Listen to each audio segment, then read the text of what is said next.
Yeah, nah, the streak almost ended tonight, but I said, nah, I could get him 3 hours tonight. I know I gave y'all 8 yesterday. I said, nah, I could get him 3 tonight. I'm gonna give y'all 3 tonight. You feel me? It's all good. It's all good. Hey, you know what's funny too? You know what I mean? Since I just need a little bit of encouragement, because I was like, damn, I ain't gonna lie. Like, even though we watched a lot of 100 gigs yesterday, I was like, damn, I definitely shitted yesterday. Like, 8 hours. You know, I held it down. I think I gave y'all 5 the day before. I'm like, all right, cool. And right when I'm like, man, I'm a little tired because I had to run around and do some shit today, the boy hit me. The boy hit me with this energy right here. I swear, he hit me with this energy. Right here. I swear he hit me with this energy right here. In the whole world, look around you. Look at this. We created. Yo, that nigga was like, yo, Ack, I heard you, nigga. Talk your shit. Talk your shit. You the greatest. Fuck these niggas. That's what I'm like, oh shit. I'm like, all right, we on the same wave. Yeah, fuck all these niggas. Let's get it. Yeah, nah, he inspired me. I'm like, I gotta get on stream. I'm on stream back tonight. Fuck that. And I'm like, but yeah, nah, it was, yeah. Anyway, we are here. Got a couple of topics to get to. Tonight's not a Drake night. It's not a Drake night. We're going to get to the little topics we missed from yesterday. We're rolling everything over into today. Again, it's not going to be the longest stream, but at least you get some content for tonight. Tomorrow, we'll get back to our normal, probably 6 hours. I'll probably try to do the daytime joint with that, all right? Yo, real quick, welcome everybody on Rumble, everybody on YouTube, of course, my people on Meta, and of course, my Twitchlins. What's cracking with y'all, man? Okay. First and foremost, you know, hey, I want to say I actually missed this welcome home dinner, but I do want to say welcome home to Troy Ave. If you guys don't know, Troy Ave, who just served time for his shooting charge, because, you know, obviously he was shooting at Taxstone after Taxstone shot his bodyguard and killed him and also shot him. But he had to go to jail. He went to jail for, I think he got sentenced to a year. But basically he did about 8 months, which is like the minimum. So he just got out today. So Troy Ave just got out. Shout out to Wolf. That's his girl. She picked him up today. You know? Let me play this junk. Picked him up in the Lambo. You feel what I'm saying? Supposedly had $2 million in the car, cooling. So Troy Ave is back on the streets. Yo, I want to go straight to the airport. And I'm here to say, I seen Mr. Taxstone been very bored. Been trying to, yo, my boy. You see, you the little nigga in media. You know what I mean? I'm what you when you about to go to sleep next to your bunkie. I'm what you tell him you could have been. I could have been I could have been as big as that. I could have been a success. Shut your stupid ass up, nigga. Me and you can't go back and forth, nigga. I compare with the nigga you look up to and who pay your lawyer bills. All right, nigga? So me and him will compete. I'm glad Troy is back. You and Troy got to keep going at it, okay? Troy, get back on this nigga, all right? He gonna be enjoying freedom, you enjoying 35. That's how it be, man. Anyway, Troy Ave is back on the streets. You know, yo, Troy, super hard worker. I got to give him the credit. All things aside with the tax stuff, I got to give him his credit. He was doing a podcast that was coming under the Academy. Bro, I got to be honest with you, dog. The fucking podcast, like when he knew he was about to go in, right? When he knew he was about to go into jail, the nigga recorded about damn near 15 or 20 episodes. Cause he knew, it was a few weeks, he knew at any court hearing they were gonna be like, hey, this is a sentence and you're getting taken in today. So literally, they gave us 20 extra podcast episodes. We didn't publish all of them because most of them weren't timely and they were just, whatever. But I definitely give him credit. The nigga worked a lot before he went in to make it almost feel like he was never locked up. So, I think maybe he did a year. I don't know. He definitely did at least 9 or something months. But anyway, he's back. One of the things with Troy, you also gotta be very aware of. Troy's not even, for a Troy level of success in music, you wouldn't think Troy lives as good as he lives. Troy got a Ferrari. Troy got a Lambo. Like, Troy got everything you'd expect a nigga who's really successful to have. And it's no like drugs and no dumb shit he's doing. Like, he's one of the dudes who, most independent artists, if they do it right, they're usually entrepreneur in and out of music, right? Like, the quintessential entrepreneur in music is the guy who says, fuck going platinum and double platinum and only getting like 3% of that money. I'd rather just sell 100,000, but at least I'm getting 100% of that money, right? And, Troy's rich as fuck, but most of that's like real estate, restaurants, all type of shit. Like, and the nigga been using his money or whatever he earned legally and invested it pretty good. That's why the nigga's over here stunned. You know what I mean? Nah, what else I need? The fuck? Body that. Nah, you body that. Nah, you body that. Oh, man. Yo, I want to go straight to the airport. Oh, yeah, I nigga back on vacation. First day out.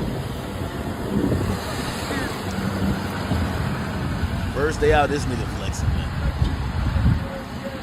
First day out, that nigga's flexing, man. The nigga only had one message for that nigga Tax Stone, and it was, "Dear hater, I won." This shit was sad. Anyway, welcome home to Troy Ave. And, we look forward to hearing what he has to say. And we'll see how he continues to, whether it's podcasting or rapping. Let's see what's up with it. You see, the thing with Troy, like, I don't enjoy every song he's ever made. I do think he's gotten better at rapping. But, like, he got some joints I really like. That "Dear Hater, I Won" shit. Anytime he's roasting a nigga, his diss songs are the best songs to me. But anyway. All right, good. Welcome home, Troy. What else we got going on? We do got I'm telling you, we got a bunch of, like, not the biggest topics. We're trying not to, we're on a Drake diet today. Pause. That sounds crazy, but like, really, we're just not just try to overdose on just speaking about Drake the entire time. There's a lot of things happening in hip hop. Oh, great. Let me actually get into this. Or should I not nerd y'all out so quickly? I want to get to that Russ. Remember what Russ had tweeted out? But I don't know if I should nerd y'all out a little bit too quick. Let me see. Maybe I get to some of the bullshit first. Yeah. I guess I could do that, right? Okay. I think I talked about that last time. All right. Anyway, a real quick update. And I'll just go in order. It's fine. A real quick update on YBC Dull. Yo. By the way, oh my God, chat. Like, I'm gonna say this to y'all, but please don't go look it up. Yo, Philly is a fucking war zone, bruh. I don't know what type of like algorithm they got going on my X or my Twitter, bro. I watched 3 broad daylight executions. They shot one nigga at least 50 times, bro. Like, at least 50 times, my nigga. Like, and this is like all captured on camera. Like, these guys really don't give a fuck. And I'm like, yo, it hit me today. I'm like, Philadelphia, it's like the new Chirac. It's like crazy, I'm telling you. It's like disgusting. It's there's nothing to be really proud of. But it's absolutely disgusting. It's, like the police commissioner, they're just calling these things executions. Because it's like, yo, I watched one of these joints. They shot the dude. The dude gets shot, and they stand over him for a minute and a half. The nigga even changes clips and still, like, the guy's clearly dead. Bro, I ain't gonna lie. Philly is tweaking out right now. Anyway, if you guys don't know, we covered the death of rapper YBC, Mr. Disrespectful, aka YBC Dull. And essentially, they're now saying that police believe that this was a orchestrated hit. They're saying that the vehicle that they have linked to the vehicle that they have linked to do the actual crime. Hold on, I ordered some shit. Yeah, the vehicle that's linked to the actual crime was actually found, but it was burned. And that sounds like some people who's trying to really get away with it. They basically used a car that you're not going to recover much evidence from. They burned it. Yeah. So again, by the way, the actual video of his death got leaked as well. I'm telling you, I don't know why all these Philly videos are coming out. Like Philly and Chicago, it's like they're like confusing places. They're major cities, and they have all the cameras in the world. But it's either that people are dying too quick or the police are just too lazy, bro. Like, they're just not solving nothing. So, if again, I'm describing it. I don't want you guys to look it up, and nor will I show it. He was definitely set up. I actually agree with the father here. He was definitely set up. He was like sitting in the back seat or something like that of a vehicle. Looked like the vehicle was tinted. It was sitting on the vehicle was parked on a street, and a car just pulls up right by it. I don't know if his window was down or whatever. But actually, the window wasn't down because you see bullet holes through the window, and they just like executed him. Like, they knew exactly where he was in that car, knew exactly where he was in the car. It kind of feels like a setup. I'm not gonna lie to you. So, yeah, I do believe that obviously he had a lot of enemies. People definitely wanted to kill him, but they definitely had some type of drop on him. Absolutely. By the way, OT7 Kwani, another popular Philadelphia rapper, he's kind of in this mess too. Like, apparently he seemingly disses YBC Duel. He said, I was gonna ask bro why he dissed me in those interviews, but I forgot he checked. I guess that means he checked out. I don't know. So I don't know. I feel like this is all like, damn, look at all the laughing emojis. I feel like it's a lot of bad energy when you're celebrating this, because I gotta imagine that YBC Duel's homies, like, bro, they're probably ready to crash out over him, right? So cycle of violence continues, unfortunately, right? Unfortunately. Okay. Oh shit. Wait, did No Jumper just post the video? They did post the video. What the fuck? Yo, we're so like fucked in rap media nowadays. Like posting this is a still from the video. Okay, I'll make sure you can't play. Okay, this is a car. He's in this car, and this car pulls up. He's supposedly in the back seat, and they don't even fire that many shots. They fired probably about like 4 or 5 or 6 shots, but they just knew exactly where it was. They shot him directly and just drove off. It's kind of sad. Yeah, man, if you're in Philly, man, you know how many of these car executions I've seen? You got to get a motherfucking, you need a Cybertruck out there, man.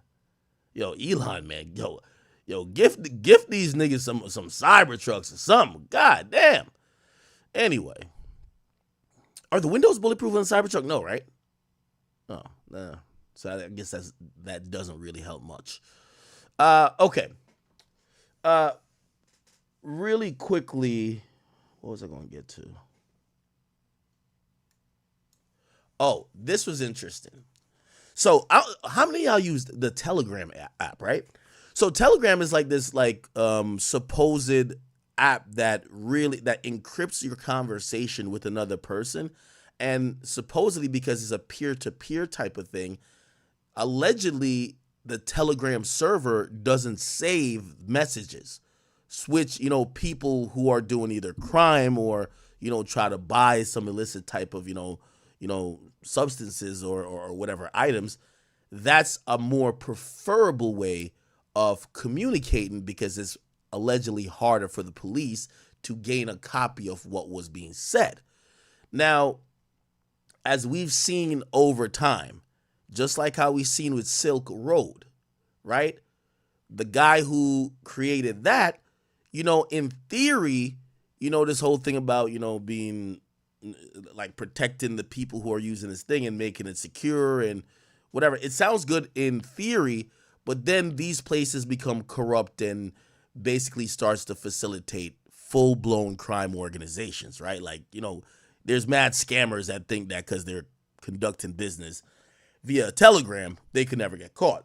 So obviously, once an app or once a website becomes starts to facilitate crime, you get the government and many governments that usually say, hey, check it out. Your app is like a conduit for crime. Could you change up what you're doing there that you're not basically helping criminals get away with shit? And usually what happens is that company is in they're stuck between a rock and a hard place. Well, the reason why your app popped off is because people feel like they're protected. So you can't just announce to them like, oh, starting today, you're not protected anymore, right? So usually what they do is they try to just go usually put up a fight against the government or try different ways to kind of avoid, what seemed to be the inevitable, which is, the site or the app getting shut down. Anyway, the CEO of Telegram got arrested in France. Apparently, he went to France because he thought he was safe from, arrest or, anyone that doesn't like Telegram or any government fucking with him, except he still got arrested. I'll play a video real quick. It'll kind of explain what the fuck is going on. Telegram CEO arrested. Do y'all use Telegram? I've never really got into it. Let me see. Is there I'm trying to find like a decent video. Follows a warrant that alleged that Telegram's lack of moderation has facilitated illegal activities. The Russian embassy in France has demanded that Durov should be granted consular access and that his rights must be upheld. The embassy has claimed that the authorities in France, however, are refusing to cooperate. Telegram has said that its CEO has nothing to hide. Telegram, which has close to 1 billion users, was created by Durov and his brother in 2013 in Russia. After Russia's invasion of Ukraine in 2022, Telegram became the main source of unfiltered and sometimes graphic content from both sides in the war. The application is used extensively by Russian and Ukrainian officials, including Ukrainian President Vladimir Zelensky. Several countries in Europe, including France, have raised concerns about the app related to security and data privacy. Well, for more on this, for a discussion on this, The Russian founder of the Telegram messaging app, Pavel Durov, has been arrested at a French airport. Reports say authorities have been investigating a lack of moderators on the app, which they say allows criminal activity to take place. Our correspondent Will Vernon explains what we know about the arrest. Yeah, this is coming from a number of French media who quote sources in French law enforcement who say that Pavel Durov was arrested on Saturday evening last night at an airport near Paris. He'd apparently arrived on his private jet from Azerbaijan, and they're saying that he was arrested on the basis of an arrest warrant that was issued in connection with Telegram's failure to moderate illegal content and cooperate with law enforcement over drug trafficking, child sexual content and fraud. This is just coming from French media. We should stress, of course, Telegram would almost certainly deny all of those allegations. But we'll have to see now whether he could appear in court today. French media are saying he could be indicted today. And, of course, what the reaction will be. You mentioned that the Russian Foreign Ministry... Digital Services Act. Its moderation is within industry standards. Illegal.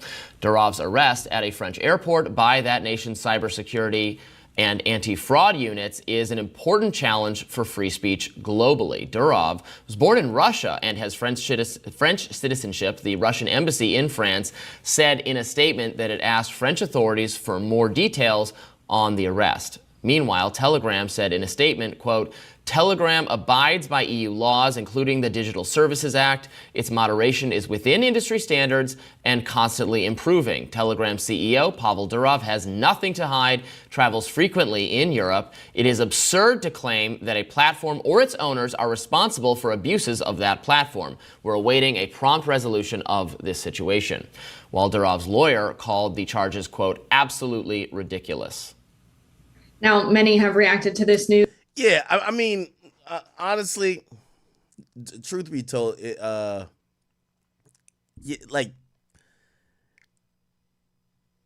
no. I'm with. Even though I like Telegram, I understand them shutting that bullshit down. Like, come on, dog. Like, you can't just have an app where people are just doing all type of wild shit and you're not even making a attempt. And it's not for like. Let's not like focus on like niggas who's on there like scamming and shit like that or like selling a little bit of drugs. Like, this is where people start doing sex trafficking, child pornography, and these are the places that you would have those type of rings. And if you're not like, forget even moderating, working with these governments to capture these niggas that's doing this shit because you're trying to protect them, yeah, nigga, they're gonna lock you up. You know what I mean? So I think it was only a matter of time. I mean, I think we've seen anytime, whether it's a website or an app that doesn't comply with any nation's laws, they're going to come for you eventually. I mean, didn't they raided like a compound like in Australia? They got, I think it was Mega.com. They got him for basically just allowing. He had owned the website. I think it was just Mega Upload, and he would just allow people to just pirate videos and pirate. You could just share movies. I ain't gonna lie. If anybody remember back maybe 6-7 years ago, I don't even know. Was it that? Niggas used to upload whole movies on that shit, right? And they basically just wouldn't respond in a timely manner to the movie industry saying, bro, our new fucking movie's uploaded on your website. Like we paid $1 billion for this shit. And eventually all those turned to complaints and they fucking arrested the guy. And is he in jail? I don't even know if he's in jail. Mega.com. No, it's King. My bad. Kim.com. Sorry. Is he still arrested? He's free now, isn't he? Oh no. Let's Google it. Is Kim.com free?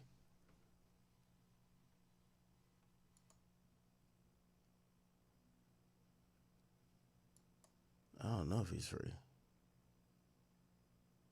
Is he free, chat? Oh, and he's facing extradition. Yeah, so I mean, I think that Telegram shit is cooked, bro. I ain't even gonna lie to you, dog. Bro, to keep it real, and all of these apps, we only get to enjoy them for a little while, man. Yo, you don't see that LeBron snitched on Stream East, got that shit shut down? That nigga LeBron was watching Bronny play in the Summer League, bro. He had a computer in his lap with Stream East logged in. You know what I mean? A nigga was watching some bootleg sports game, he was bootlegging another sports game. Nigga, they shut that whole shit down, nigga. I think if you go to Stream East right now, nigga, that shit is out of here. StreamEast.com, right? Isn't that the website? Let me see.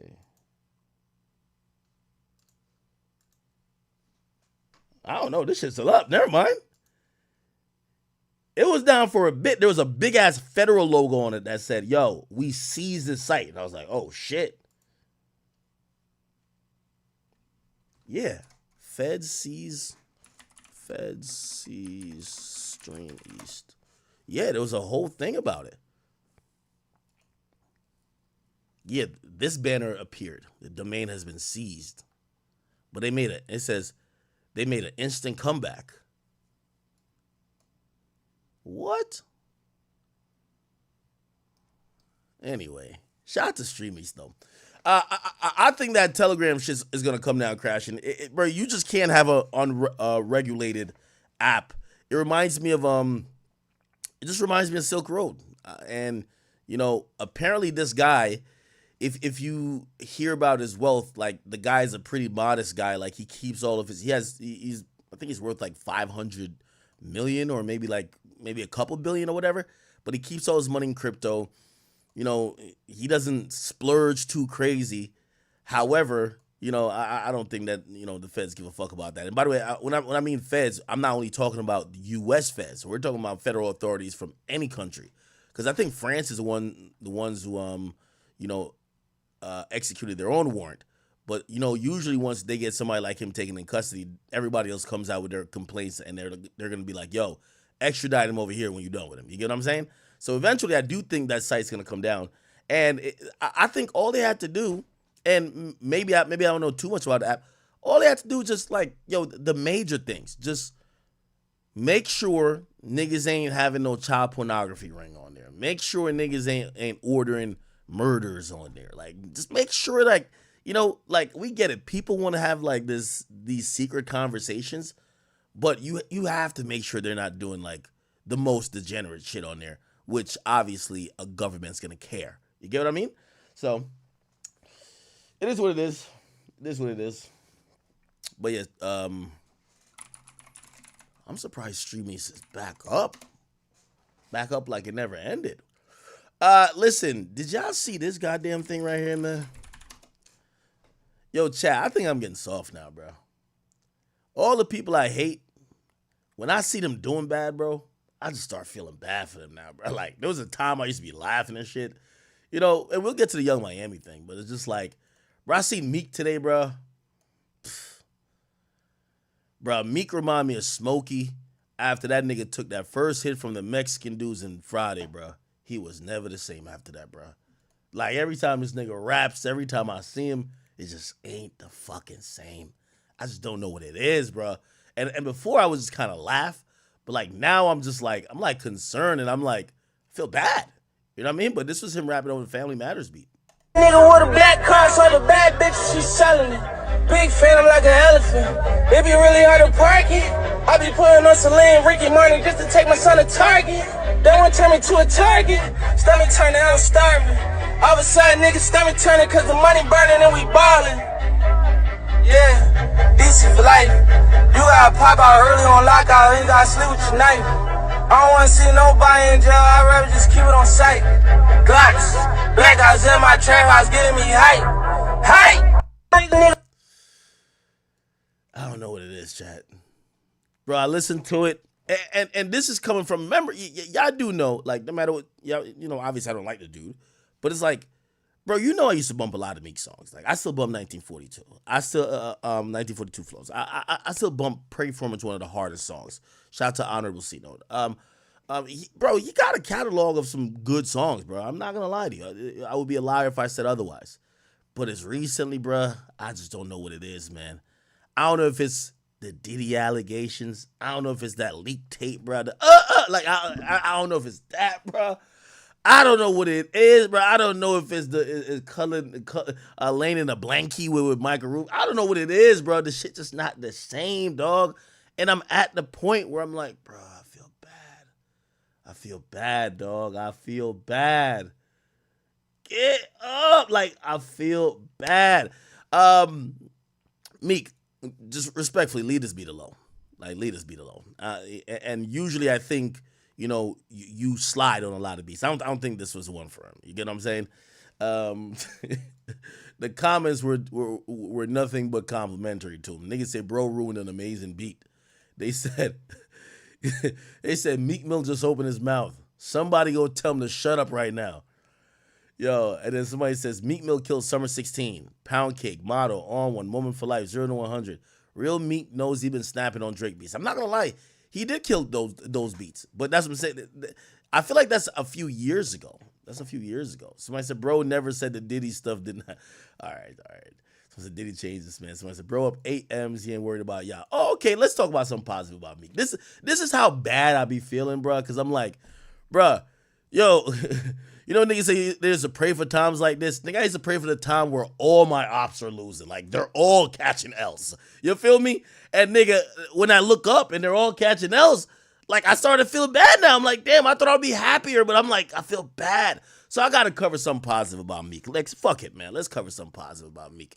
Michael Rubin says Meek Mill turned his investment He turned a $200,000 investment into a $8 million profit, and I think that was with Lids, right? Let me see. Let's play the clip.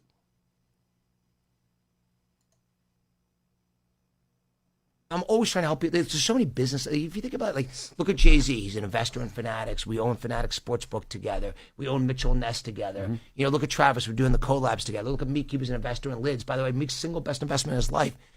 You know, hope I won't get in trouble for saying this, but he put $200,000 in Lids and got $8 million back. Wow. Okay? Go ahead, Meek. Yeah. Shout out to Meek. Yeah. So like, That's fire. That's fire. And by the way, you know, like, you know, obviously, and I stick to my guns on this, I do believe that Michael Rubin helps these guys. Like Meek Mill is literally, like, we all know he ain't the sharpest knife in the drawer, right? Like, we all know this, right? So I do think having some association with Michael Rubin, someone who's very smart financially, that's a good thing, right? And clearly it did pay off for him, because he did invest $200,000 into Liz, and then apparently the valuation of that turned into being worth $8 million. I think that's amazing. That's amazing for Meek, and, you know, you got to salute to Michael Rubin for it. You know, again, I keep saying the same point. My thing with the Michael Rubin thing is that, bruv, you could be cool with the nigga without cameras around him, because when cameras around and you with this guy, it just don't look good for you nor Lil Baby. You know what I mean? Like, if I was y'all and I hung out with this nigga and I see he pull out his phone, I slap it out of his hand. You know? But, you know, if he's helping and guiding Meek towards, you know, some good financial decisions, I'm not mad at that. You know why? I remember when Meek Mill was on Twitter asking, yo, how do I get Robinhood? Like, how do I do this? Like, how do I get a loan? I remember saying that. I was just like, what the fuck? How do you have billionaire friends and you're asking like some remedial questions? So clearly looked like Michael Rubin is, you know, putting his hand around, you know, the kid with the tinfoil hat in class and be like, yo, come here. I know you got a helmet, but come on. I'm going to help you go get some bread. So salute to Michael Rubin for that. Right? And also salute to Meek. You know what I mean? Shit, turn 200,000 turn to 8 mil? Shit. What is that? That's like 40x, ain't it? Yeah, that's like 40x. Is it 40x? Yeah, it's 40x. It's 40x. Damn. That's good. That's good. Shit, you know? All right. Oh, man. Holy. Yo, so it was revealed in court, and I thought this was like kind of interesting, right? It was revealed in court that Diddy is actually a part owner, which I don't even know why people were so shocked, because even though Elon Musk owns the controlling interest in X, is no longer a public company, he did have investors, right? And it's not that he couldn't have afforded Twitter by, you know, with his own net worth or his own wealth, but like he has a lot of money tied up, and rather than you know he did sell off some Tesla stock rather than liquidate everything just to like buy Twitter. You know, he took on some investors, and also they were probably strategic partners because he wanted to make sure, even though it was going he was reverting from going public to now going private with the company. He knows having these strategic partnerships could help make Twitter even more successful, right? So it was then revealed, and let me see if I could, Diddy, Elon Musk. It was revealed in a financial filing. So following a federal lawsuit over Elon Musk's alleged failure to pay arbitration fees after his purchase of X, the company was forced to disclose its list of shareholders. The list includes entities connected to Sean Diddy Combs, Saudi Arabia's Prince Al-Walid bin Talal Al Saud, as well as billionaire hedge fund manager Bill Ackman and Oracle's co-founder Larry Ellison. According to the Hollywood Reporter, the filing, which resulted in a victory for the plaintiffs, provides a peek into who financed the $44 billion purchase of Twitter in 2023. It says the company, of course, fought to hide the names of the investors, citing that no publicly held corporation owns 10% or more, but a journalist and reporters committee argue that Twitter/X position in the global marketplace of ideas necessitated understanding of the financial motives that could potentially shape the platform. I actually agree with whatever journalist that is. I think we should know who the investors are, but we get to find out that Diddy got some money up in there. Now, they didn't tell you how much. I don't think so, right?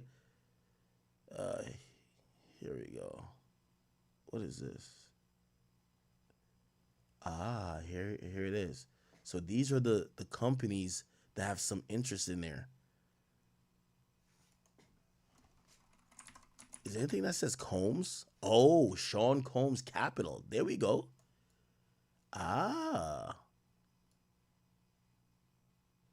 Low key, this shit might have snitched on Diddy. You know why? Because I think Diddy, you know, he's basically sold, in all the public companies we know, he sold his controlling interest. Revolt, he don't own no more. He's not doing business with Diageo. Bad Boy, I think they've done some shuffling around to make sure that, you know, Diddy's name isn't at the top of whatever. And I guess he had like this almost like investment company that, you know, he probably been dumping money into to, you know, make strategic investments. And I guess that would be Sean Combs Capital. And damn, they fucking found it. Holy shit. All right, who else owns Twitter? Who are these other people?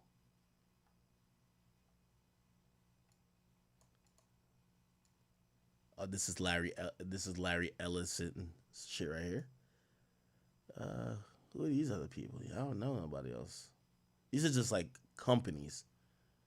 But again, according to Elon Musk, no big company owns even 10%. Okay. Speaking of Diddy, Diddy was seen on the beach recently, man. I don't know what Diddy got going on, man. That's what I think, personally, I think Diddy contemplating on going on a run. We seen Diddy next to every natural border. We see this nigga jaywalking next to the airport. We see him walking next to the beach. I think he's looking into the water like, I think I could be on my Elian Gonzalez shit. I could swim to Cuba. Like, I think this nigga's thinking about running, bro. We keep seeing him next to too many damn land barriers and borders. Like, he's almost thinking like, yo, man, fuck it. Let me just make a run for it. Fuck is you doing at the beach, nigga?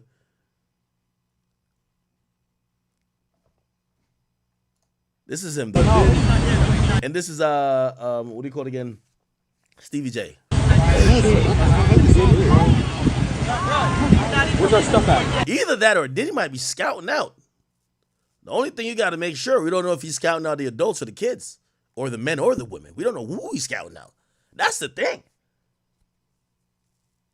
There's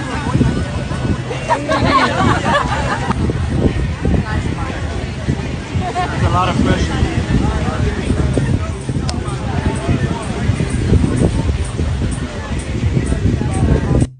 Okay. Diddy in the field with it. I called him out.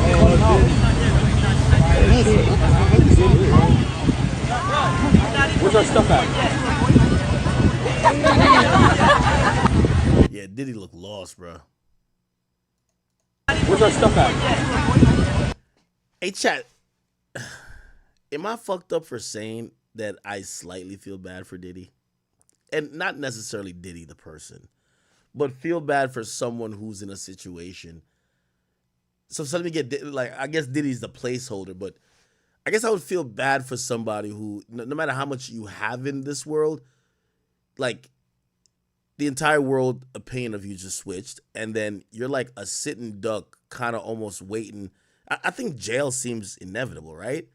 It's like, what do you do if you are almost certain that the federal government are going to try to put you in jail for the rest of your life? Like, how do you spend those moments or days waiting for the inevitable?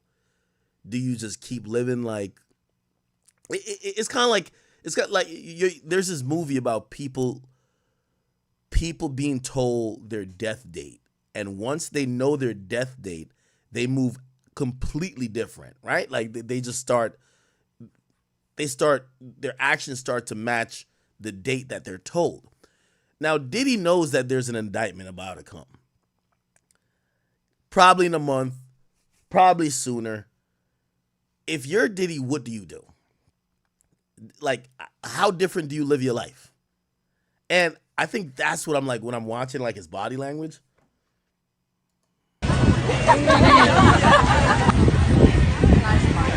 He got a good poker face, though. I ain't gonna lie. Like, he still smiles. There's a lot of pressure.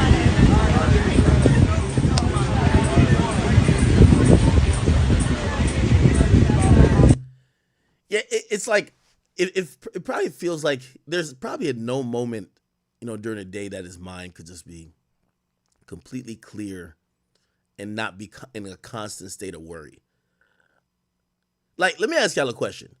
Would you rather be in Diddy's position? Or say I'm gonna give you two scenarios. You got Diddy amount of money, right?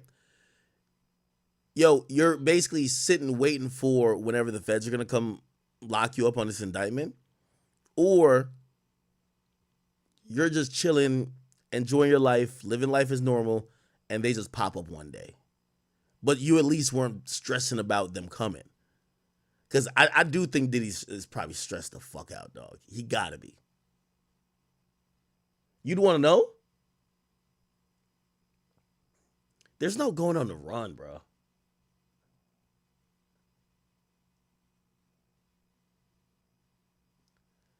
Yeah, it's a fucked up question. What I'm trying to say is that the anxiety of waiting to be indicted.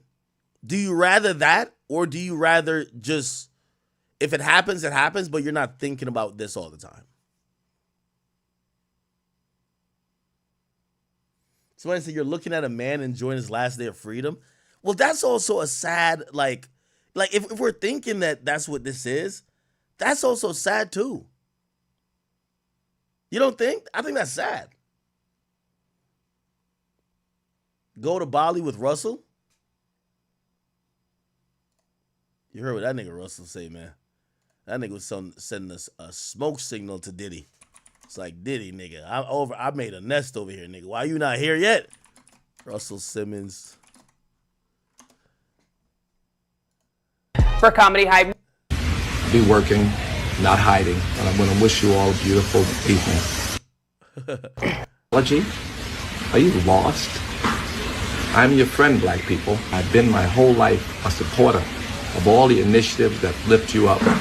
Still to date, I have never spoken to a policeman about anything.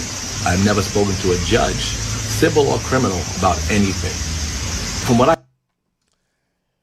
Yeah, bro, that could be famous last words, man. But anyway, yeah. Now I was just looking. I always want my friends to. I was just watching Diddy and bro, I don't know.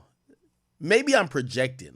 I'm thinking. I'm like, I wonder if I'm Diddy, what I would be thinking about right now. Like, even if you're on the beach, are you mentally on the beach? Or are you like constantly like thinking about, damn, I hope they don't go through, you know, that one box I left in that corner in my jerk off room that, you know, got me on videotape doing I like, is that going through? I don't know, bro. I don't know. Anyway, yo, shout to Big Sean.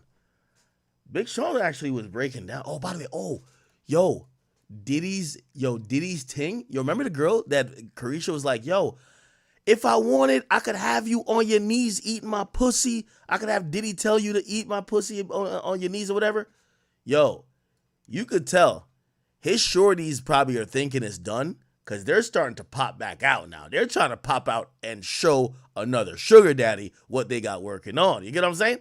So Diddy's ex, they're calling her ex, but this is like, this is like the plus two or the plus one in the threesomes and orgies. You get what I'm saying? But her name is Gina Hua. Apparently, you know what I mean? You know, I guess since Diddy's out of here or about to be out of here, she's busting it down now. You know what I mean? She on camera busting it down, trying to get another sugar daddy. Like that. Hey! Now I'm a real ass, rich ass from the go. Now this is the girl that they said Diddy forced her to get like 2 or 3 abortions. You feel me? Okay.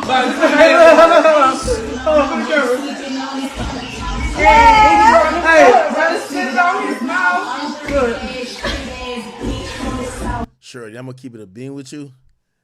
This right here is exactly why that nigga had Young Miami. Nigga, Young Miami probably, yeah, that twerk was weak. This was listen, Saucy Santana twerk better than this. Hey, shorty, this why Diddy was fucking with Young Miami over you, gang. I ain't gonna lie, that was a weak ass twerk right there. I ain't even gonna hold you, bro. I ain't even gonna hold you. Like that. Hey! Now I'm a real ass, rich ass from the go.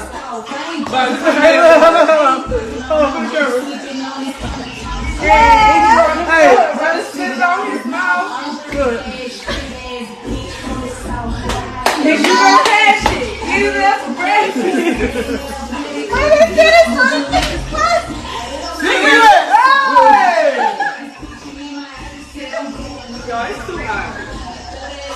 at? Gina Trump dancing.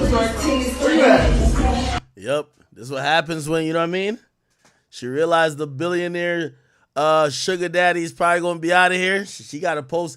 When you see girls start posting this, man, they're just trying to recruit. You know, they're just trying to get a new nigga to, you know, sponsor the lifestyle. Real gutter, bitch. Real. Is this mine? Yeah. No, it's. You ain't drinking yet. That's mine? You poured it. What you get on? Hey, Tom, man, bro. Listen, man. Shorty, get out of this condo right here. These blinds even spell cheap. Yo, listen, you need to go link up with Diddy on the beach. You know what I mean? Get that nigga give that nigga the last couple weeks of the best pussy you could get that nigga. Hopefully he nutting you. You know what I mean? Maybe the nigga puts you in the will right next to Christian Combs or some shit like that. You over here fucking with these niggas in this small ass apartment. Is that a asbestos in the corner? Get out of here. Go get back with Diddy. Yeah, Shorty don't got no rhythm, man. Now I see why Diddy never chose her. Cause I remember watching the interview with Tasha. I'm like, she a cute girl. Like, why Diddy don't fuck with her? No rhythm, man. No rhythm. She one of them chicks you hitting from the back. She only, like, you gotta actually like she not even arching her back. You over here like this, like, yo, hold on, nigga, like arch this motherfucker. Like, yeah, no fucking rhythm, bang. Yeah, trust me. I knew something was up. Diddy like a ratchet bitch. He want a bitch that when he fucking him from the back, she making an ass clap. That shit sound like one of them switches in Philadelphia, nigga. Yes. Shit look like a Juvenile song. Slow motion for me. You get what I'm saying? Like, just seeing that the waves go through that ass. Her shit too stiff, man. That shit, yeah. She got a cute face, but she twerked that ass like she an Asian nail lady, bro. I ain't gonna hold you, dog. No way. I see why Diddy was just like, nah, I'm good. She was twerking that ass. Yo, she was twerking that ass like, yo, you ever see some of the, there was one time. So I go to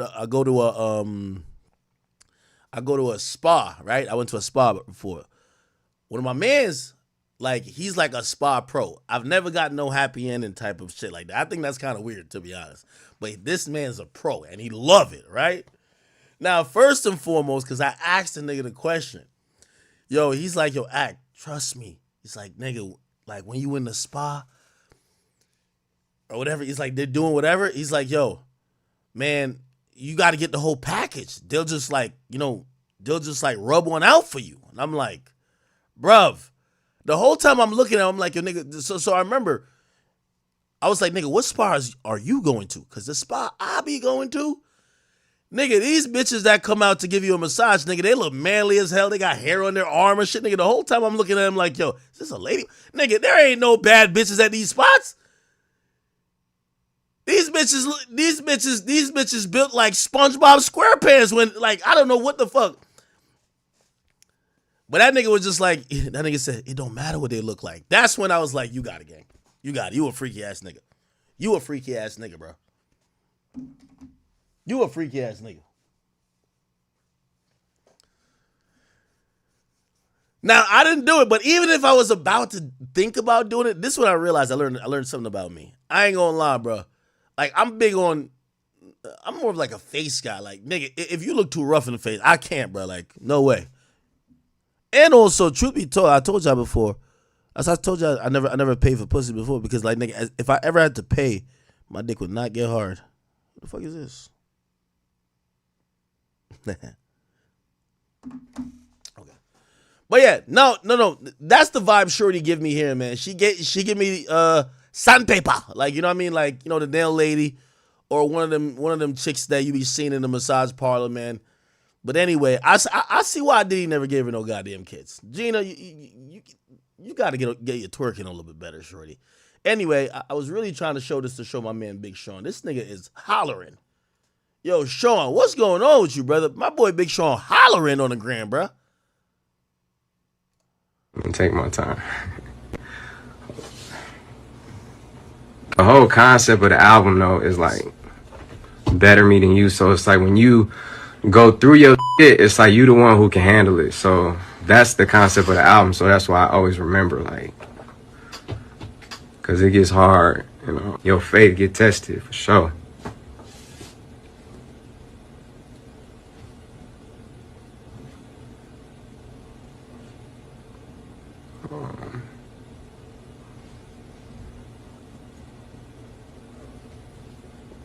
Damn, what's going on, my boy? People can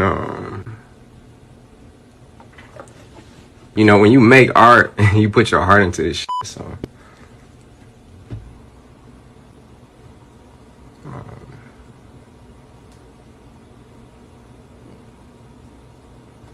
Man, something's going on with Sean, bro. Sean's a very talented artist. I think he makes really good music. You know, obviously we're gonna have our critique here or there about, you know, bro, like we think you should be gunning for that, you know, that top 3 spot or that number 1 spot, and we think you have the talent for it. But man, I think there's something going on with him. I just don't know what it is. And also, like, it's a little bit, you know what I've always thought about Sean too? Like, you know, he's with Janae Aiko, right? Like, they got a kid. Like, I always thought, like, maybe some of the lack of, you know, I'm gonna call it hunger for lack of better terms, but maybe the lack of hunger comes from, you know, him being happy in his family life and him not feeling that he needed to chase validation in terms of career success to be happy, because he was getting fulfilled on happiness through the relationships with, you know, his girl Janae Aiko, and obviously his kid, or did they have 1 kid or 2? But I don't know. It feels like something else is going on. Like, I don't know if it's maybe some inner turmoil. I don't know if it's, you know, maybe something at home that's but this was a little bit shocking. Obviously, how he's explaining it is like, you know, he's explaining the art and how true to it, you know, his emotions and feelings are, and, you know, how personal it is to him. And I get all that. But for whatever reason, this felt like this was almost like, yo, there's something I'm not saying, you know? And I'm hoping I'm wrong, because I fuck with Sean. I'm gonna take my time.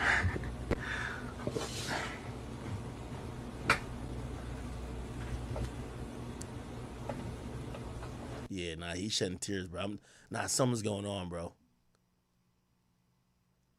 Bro, anytime you get to the point that you get on camera, you get overwhelmed with, like, emotion, whether you're drunk or not, that shit been on your mind, bro.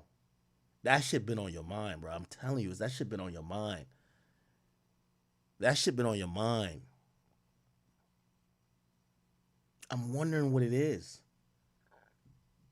Somebody say he's depressed. I mean, clearly something, like, I don't want to just say, you know, because I think depression is a clinical term, but, like, something is bothering him, man. There's something he's not saying to us. And I don't know if it's necessarily something we should even require him to share, even through art, if you know, this is some real shit going on.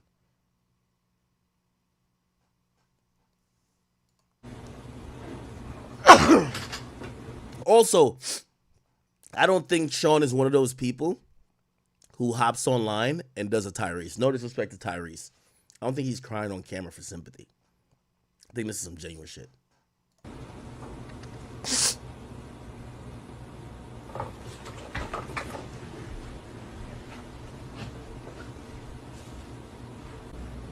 Had to gather myself.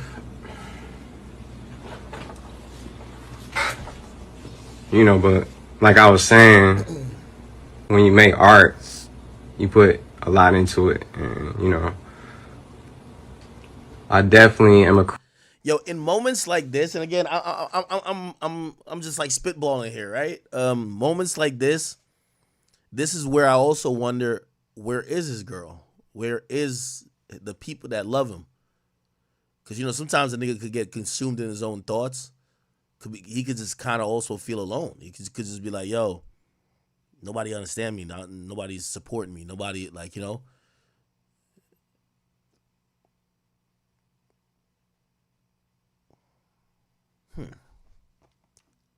Chronic overworker, overthinker, and I've been dedicating a lot of my life to it. And I don't really try and read into what people ever say too. It's like, it's hard because you do care about your so. Now, what he just said there kind of angles it towards maybe he's emotional because of the critique he's been getting about his music and his music career, and he's really passionate. He cares about it. me personally, I think that's part of it, but I think there's something bigger, bro. There's something bigger that's bothering him, bro. You know, I try and stay focused on the path of keeping the music focused on what I want to do, no matter what people think. So it's like, sometimes if you read into too much shit, like the internet could suck the fun out of it. Just anything you do. So it's just like, as an artist, expressing yourself is just important to me to stay on that path and take my time. I see some people say, nah, he's doing this just because he fell off. I'm like, nah, bro, I don't think so, man. I think there's something else going on.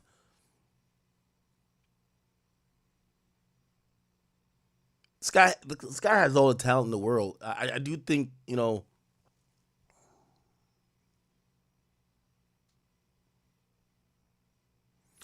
do you think him and Wale kind of maybe suffer from similar things? Like, for example, Wale has a lot of talent. Well, I always thought it was the likability factor that people never really gave him sometimes the props he deserved and whatever. But also, do you think, you know, if we're thinking that maybe whatever Sean is going through on a mindset level, or maybe just dealing with criticism, or just dealing with, you know, maybe coming up short, no Diddy, maybe that's what's got him emotional type shit.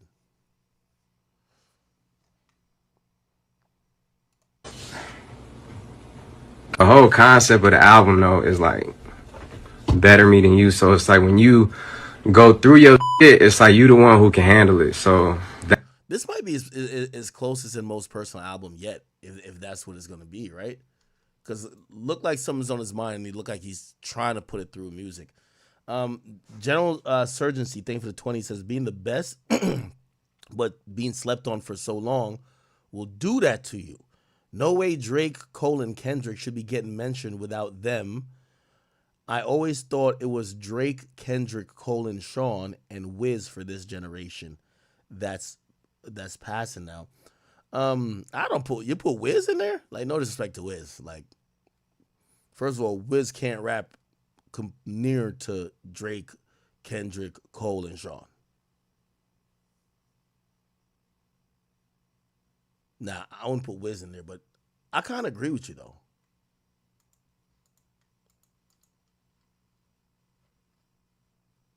So I said, maybe his girl gone away? I want to say some shit, but I want to be ignorant. But this is an honest deduction from me. Man, I think they beefing in that crib, bro. I think he got problems at the crib, bro. I'm gonna keep it a bean, but I'm not trying to like gaslight no crazy shit neither. I'm really like, that's a real deduction by me. You feel what I'm saying?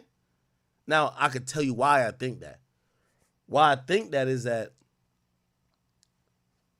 I think part of it's the music, and I think, you know, I think they're beefing up in that crib. You know why? Just knowing how women are, bro. Once I seen that nigga on with Charlemagne, and actually this shit made headlines, and it made what do you call it again? It made Shade Room. Big Sean on why he doesn't marry Jhené Aiko.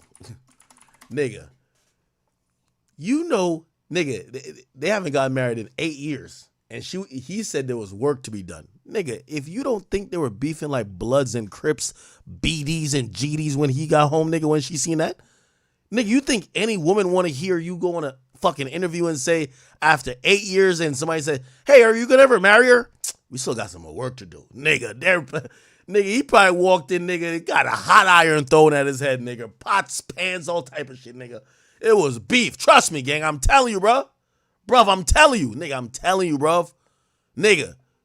Nigga, you know how these girls are. Nigga, she probably seen that trend on the Shade Room. Let me see if I can see it on Shade. Nigga. Once I seen that, I'm like, yo, this nigga, he ain't gonna sleep for 3 weeks. He ain't gonna sleep for 3 weeks.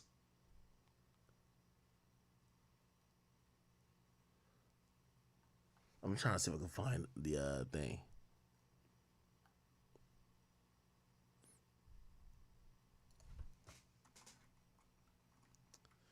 Janae Aiko, Big Sean, The Shade Room. I'm trying to.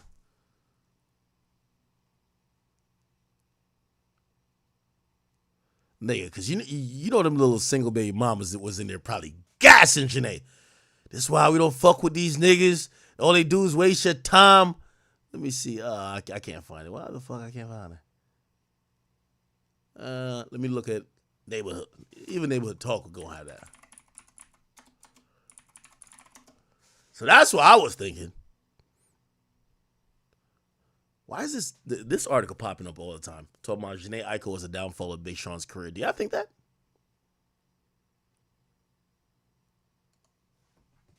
Janae Aiko, Big Sean.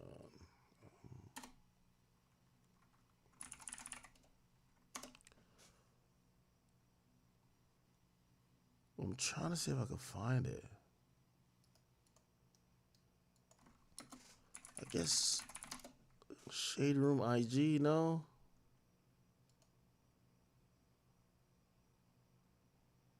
I'm trying to find the shit. Wait. Okay, give me a second.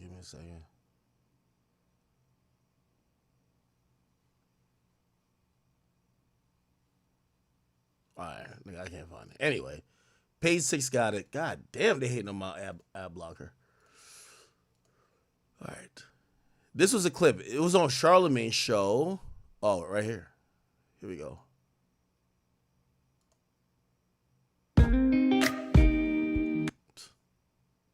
Jesus Christ. I can't. This ain't YouTube. I can't avoid this ad. This is page 6. Here we go. What the fuck? Another one? Yo, and by the way, chat, tell me if I'm tweaking on this. Like, I genuinely think it's a little personal, you know what I mean? But just like, to be real with you, just like any people who have dealt with love, we've had our ups and downs, you know what I'm saying? And I think it's still finding the right navigation through it all. I don't know if to me, marriage symbolizes like the best relationship. You know, people be like, oh, you got to get married. What the fuck? Hey. Oh my God. Let me look it up. Hollywood Unlocked. Big Sean marriage. I know they're going to have it. Tell me they got it. I guess not. Anyway, I only say that because, shit, when I look at this nigga Big Sean in this video right here, this nigga look like he ain't got a good night of sleep since. And you know what I usually think about when a nigga look like he's stressed out and can't sleep? Man, you got a chick over there tormenting this nigga. Trust me, I know. You get what I mean? So this nigga, I think he did that interview. He really wanted to pop some shit. Like, yeah, I ain't scared of that pussy nigga Kendrick, you know, blah, blah, blah, blah. But then Charlamagne asked some real questions. All right, so but what's up with marriage though? Like, you've been dating for 8 years. Now we got some more work to do. Nigga, he went home, nigga. It's been straight beef, nigga. Nigga can't sleep, kicked out the house. He probably only in this part of the house right here, nigga. Go make some fucking bops, nigga. Go make some goddamn. Let me stop playing, because that nigga was real crying. That's the concept of the album. I'm heartless, ain't I? Fuck. Because it gets hard, you know. Your faith get tested, for sure. Yeah, let me stop, bro. I ain't shit, bro. But, bro, I know how that shit be working on Shade Room, bro. If I could find that shit on Shade Room, nigga, bro, they were probably violating that nigga, bro. I gotta find it just for the comments, bro. Jesus, I just need to find it for the comments, dog. When was that Big Sean shit? It was like years ago, ain't it? No, well, like weeks ago, wasn't it? I'm gonna find it. Big Sean, let me see. What the fuck? I just want to know what date it is that I could go back to that date on the Shade Room shit. Okay, this is August 5th. All right, so I'm going to go down to August 5th.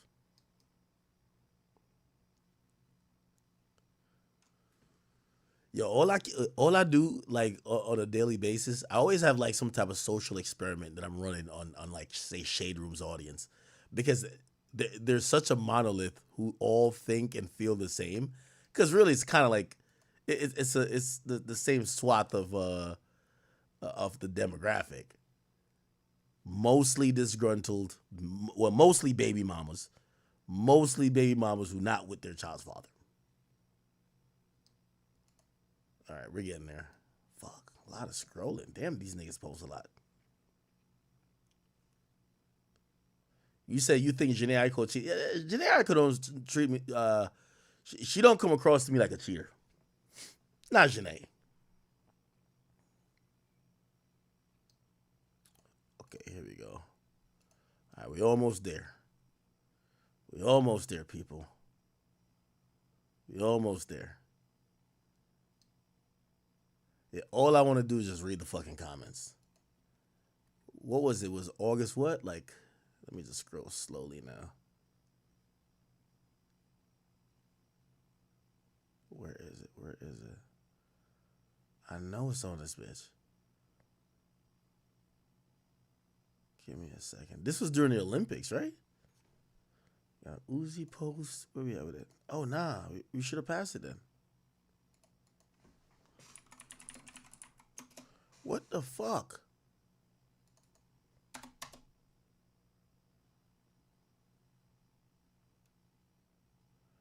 Yeah, August 5th. So if this is August 3rd, let me go up a little bit more. Just tell me if you see the Big Sean post, bro. I know it's going to be on here. Nigga, this is why the Shade Room exists, nigga.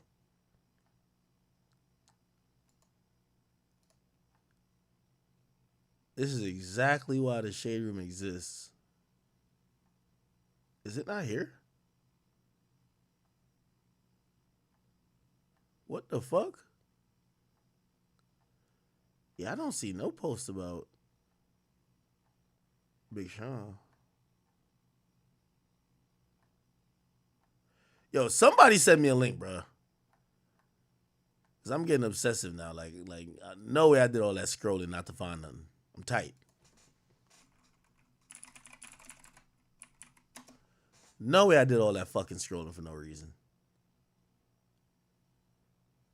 Oh, I'll talk about me and Young Miami after this. Nigga, I gotta find this comment section, bro.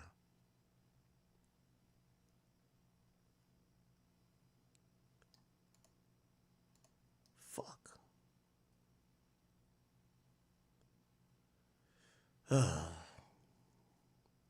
They didn't post it? Yeah, all right. Yeah, I'm on Hollywood talk. Hollywood, I mean, Unlocked. Somebody got to have it, bro. I just want to read the female perspective of that and see how badly they roasted this nigga. Or roasted her, really. That's where the beef starts. You know you and your girl be good, right? Like, even if y'all got some type of interesting agreement or situation, it's only when her hating ass girlfriends or the fucking internet or a similar situation happen online. Now it's like she acting brand new. Let me see if I can find it. All right, it's coming up, or it should come up soon.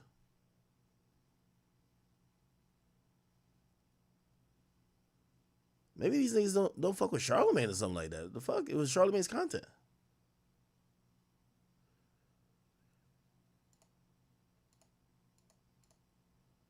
All right. We're at the date. Tell me if I'm passing this shit. This is the 6th. If I can't find it here, fuck it. Am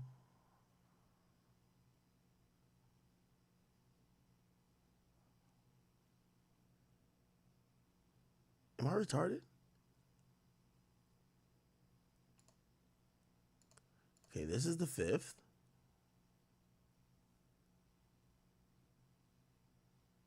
I guess nobody posted this.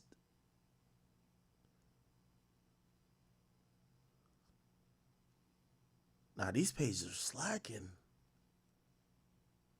Am I tripping, chat? Aiden's calling. Tell Aiden text me if you trying to call me.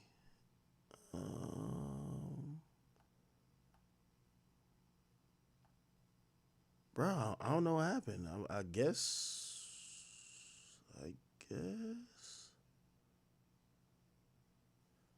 nobody posted it.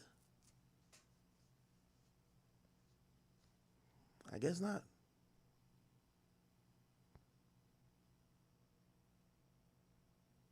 Guess not.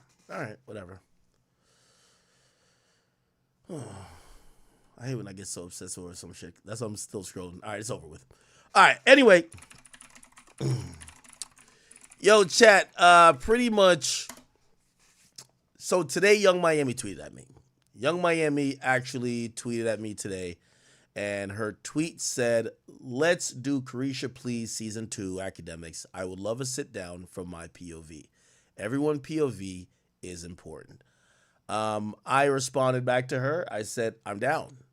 And she then said, "Hey, by the way, we started DMing, and I'm 100% going to do this." Now, there's a few, I know there's some obvious questions. I've seen a lot of people say, "Yo, Ak, you're getting set up, this, that, and third." And it led me to wonder if y'all haven't seen the content and the type of stuff I've been doing this entire time during my career. I've sat down with more dangerous people than Young Miami. Okay, I've sat down with killers. Some of these people might be serial killers. I've sat down with a lot more dangerous people. And again, this came after when I watched what Joe said to her, and I had said a couple words to her afterwards. I really realized that we were talking past each other. We're talking about her career as a musician, and she keeps saying, "Y'all niggas sound like y'all hating because my career as an entrepreneur is doing really well." And we were talking past each other, and I was just like, yo, we could keep slam dunking on this young woman at this point, or I think the best way is like we just either ignore her, and I guess she'll ignore, whoever, or we just talk to her. So I actually suggested that she talked to either or sat down with me or Joe, because I think we're making the same point. Hey, we believe there's a little bit of a lack of passion. We believe you're in your own way, and the way the music has shaped up is by your own doing. She's saying, no, I made a lot out of this. Music wasn't giving much money. I sold candles, thongs, this, that, and third, and blah, blah, blah, blah. And I realized we just weren't on the same page. So anyway, I told her I'm down. I get it. Some of y'all think, yo, this is the back door. I've went to sit with actual dangerous people. I'm not shook at all. Like, to be honest, and here's the funny part that people were so shocked. Y'all do know, I mean, not anymore, right? Not any, like once he started doing the house shit with me, like me and him, we couldn't, I'm good. But y'all do know for years, if Meek had tweeted, yo, come sit down with me in Philly, I'm going, right? Like, yeah, which I think this is. Like, you think I'm thinking these motherfuckers gonna kill me, my nigga? Like, come on, bro, these are rappers, but stop it. And yeah, I know they're gonna have people with them. Nigga, I'm bringing mad people with me too. Here's the thing, nigga, I was down to sit with Meek before he started doing the stuff with the crib shit. Like, at that point, I think he playing death games. I've been said that.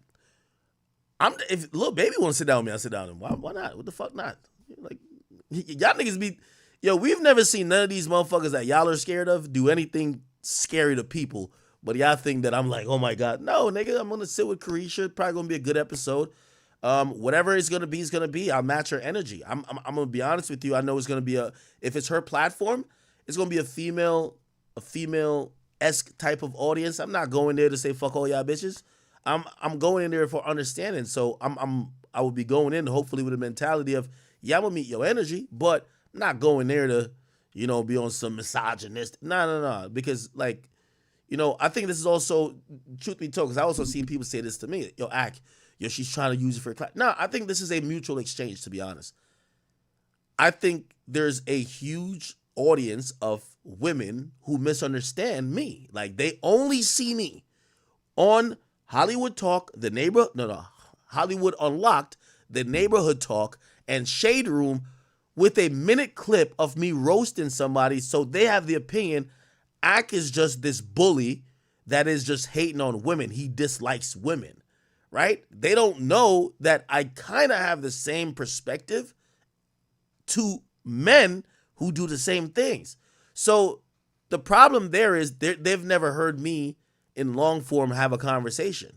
So if this is the way that they could possibly hear me have a long form conversation, I'm down for it.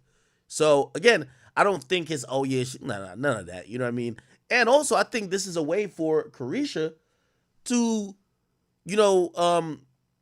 to clear up some of the misunderstandings. Because here's the thing, and by the way, I do not think she's ever been bullied by me. I don't think I've been bullied by her. Okay? She pops her shit, right? But a lot of times I believe when people see the back and forth with her, a lot of people feel like, yo, this woman is just a woman that doesn't get it. Like she lacks the ability to understand and to reason, right? And I think her even, I 100% believe she heard my advice from the stream like 2 days ago, and she said, all right, I'll say come on my show. I don't know if she expected me to say no, right? But all right, yeah, let's do it. And by the way, I'll tell you what that conversation's at. She said, hey, what's up? I said, what's up? She said, hey, I want you to come do the show. I said, I'm down. I said, yo, I could do it. You give me a date after a particular date. I was like 2 weeks out because, I have certain, commitments. Just pick a date. I'm there. Like, fuck it, let's do it. You get what I'm saying? And, yeah, I'd be excited to, again, and that goes for another thing too, right? Like, I think sometimes people really think, like, there's been name calling. Yeah, I might have said like, yo, you're a prostitute. She might have called me fat. She might have called, whatever. But like, I've never met this woman. I've never harmed her. And she's never harmed me, right? We've both kind of went at it. She said what she said. I've said what I've said.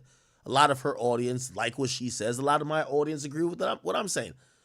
Why not sit down with her? You get what I'm saying? It's like, bro, like, so I have no problem with sitting down with her. And, I think a good conversation should come out of this, right? I hope a good conversation comes out of this, right? And by the way, do I think I'm going to sit down with her and either or is just going to agree with each other? No. But at least on face value, and I'm just saying this, at least on face value, I'm thinking, all right, listen, I'm going to come into this that we're going to have a civil discussion. Now, granted, it might go left minute one. Minute one, it might be on some, we shouting at each other, roasting. It might go left minute one, right? But I am going into that situation to be like this. I believe talking past each other doesn't help. I think that Carisha needs to, foster an environment where her point of view is understood. And I do believe, for me, people should know that, like, yeah, while we've had some ad hominem attacks at each other, and it's gotten personal a bit,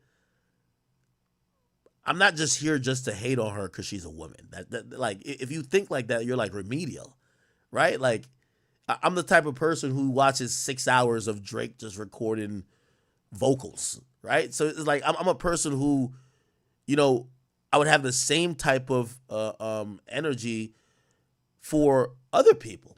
I mean, shit, I have had it for other people who are men. Most of them have just like fell out the spotlight though. I've kind of gotten that even ugly got about this, about just, I call it laziness, but that's him just falling back. Shit, by the way, ugly got it. He wants to have a conversation soon. Yeah. So again, I think only good things could come from this. And at the very worst, get your popcorn. If it's a moment, it's a moment. Like if it's World War V and it's a moment, it's a moment. You know what I mean? After, I've been doing this for 15 years. After having moments like, whether awkward ones with like Jeezy or the Vic Mensa moment or the Migos moment. One thing I've learned in life is that don't turn the moment down. Like, don't turn it down because maybe you can't control the variables. Might go left. We might see that big back silver gorilla nigga, Saucy Santana, just charge onto the fucking set. You get what I mean? We never know. You know what I mean? Now I'm gonna have a couple people for him. We ain't having the gay best friend run on. Bitch! No. Hell no. But still, yeah. Yeah. when I suggested doing this, I said, yo, you could do it either with Joe or me. I'm down. I think she offered me the invite because I think she looks at me as her biggest hater. And by the way, the beauty of this too is that I'm gonna go into this shit super prepped. So it's gonna be a good time for me no matter what, right? But I do think she looks at me as like I'm her biggest hater. Like, yeah, he's the guy who's been probably spreading the most narratives that hasn't really helped me.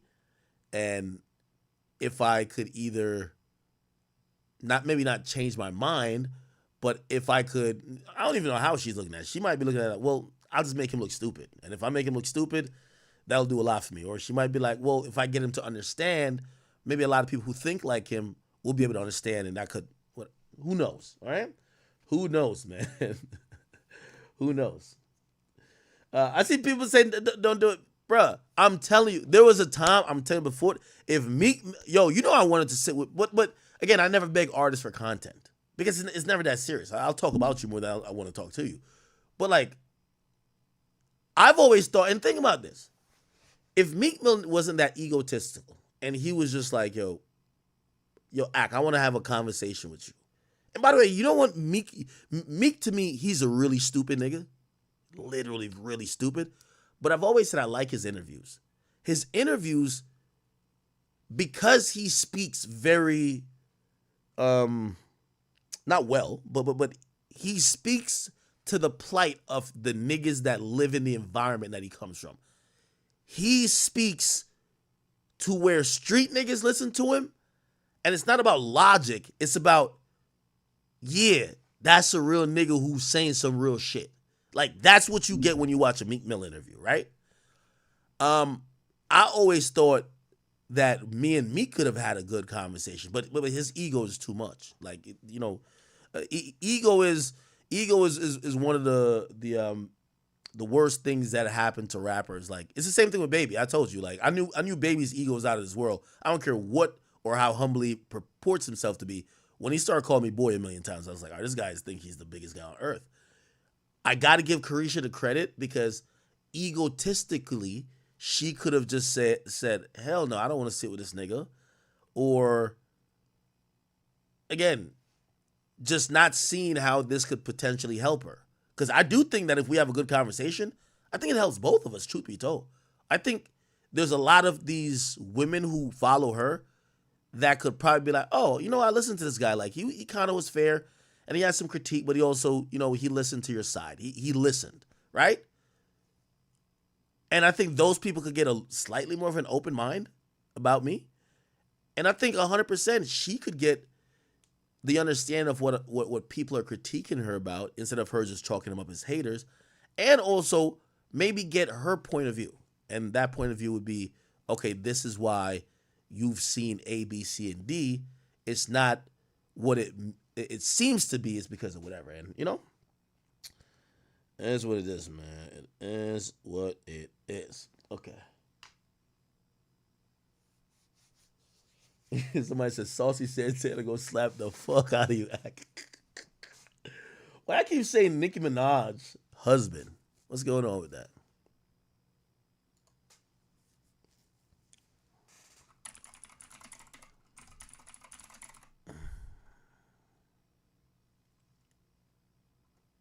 What about Nicki Minaj? I'm not annoyed by Meek. I just like, I just like calling him stupid. Just because I really think he is. That's like, I don't go in on Meek no more, really. I just like calling him stupid. Just because sometimes you gotta really let a nigga know that, you're the dumbest nigga in every room. And that's it's like, it's kind of like reverse bullying. Like, back in high school, a nigga like Meek would think that he'd be bullying me. Now in life, we bully him for being dumb. You're just dumb. Shut up, nigga. You should have paid attention in class, okay? Anyway. Why we say Nicki Minaj husband? What's going on with Nicki Minaj husband? Could y'all tell me why we're talking about Nicki Minaj's husband?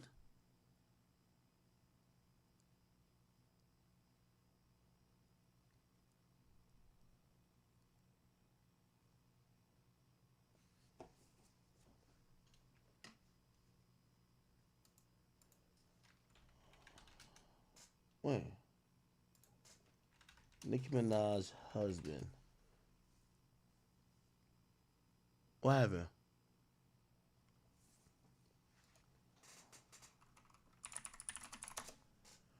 Okay. I'm gonna just type it. Nicki Minaj's husband. Okay. Says Nicki Minaj's husband Kenneth Petty admits to what? This interrogation was held in September 1994. Let's listen. Nobody was in that house. Okay. And he left the door open when he left? Yeah. Okay. And now, did you have sex with Jennifer today? You have to answer out loud. No. When was the last time you had sex with her? Last year. Okay. 93. Did you have sex with anyone today? No. In that room, did you have a girl in your house today? No. You didn't bring any girl to that house? Nope.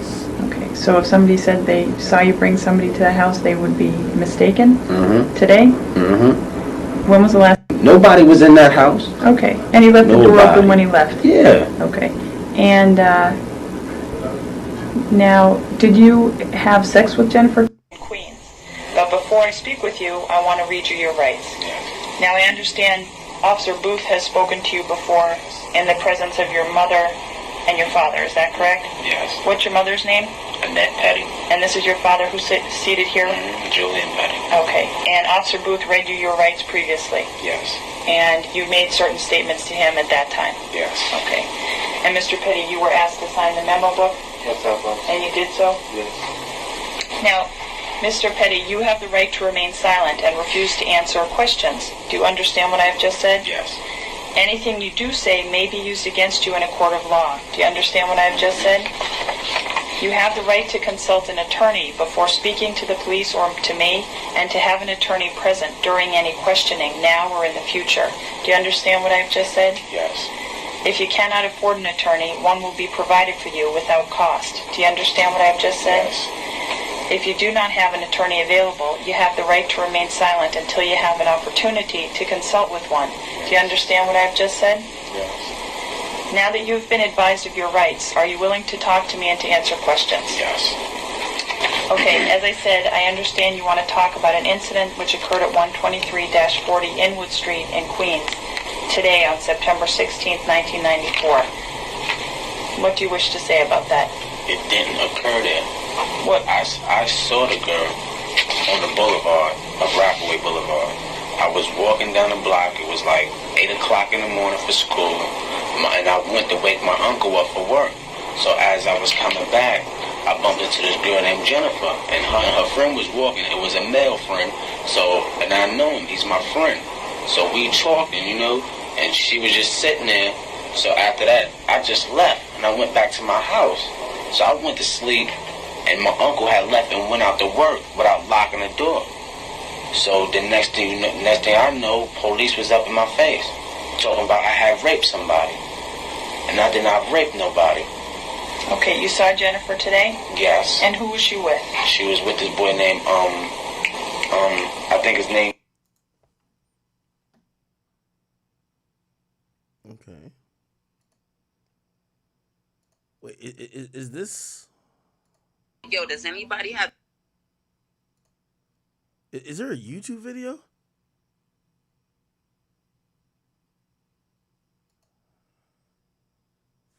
What is all this?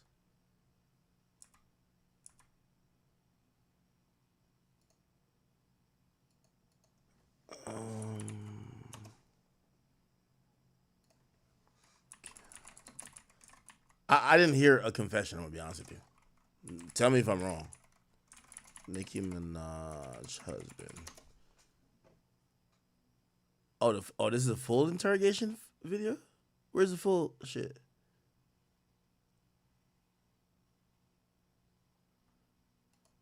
Oh, shit, I put the wrong thing. An incident which occurred at 123-40 Inwood Street. Understand what I've just said? Yes. Anything you do say may be used Of Rockaway Boulevard. I was walking down the block. It was like 8 o'clock in the. I know his first name is You have to answer out loud because the. Nah, just leave it as that, and I just kept on walking, cause like no longer than like a year ago, this happened again like this. What 'Cause happened? I had, you know what I'm saying? You know, like I had sex with her. Put it like that, and something went down like last year. She was like, she just don't want to mess with me no more. And I must have said something wrong, got my face today that must have made her upset enough for her to call rape on me. Because I did not touch that girl, man. Well, you had sex with her before, you said. Yes. When was that? Last year.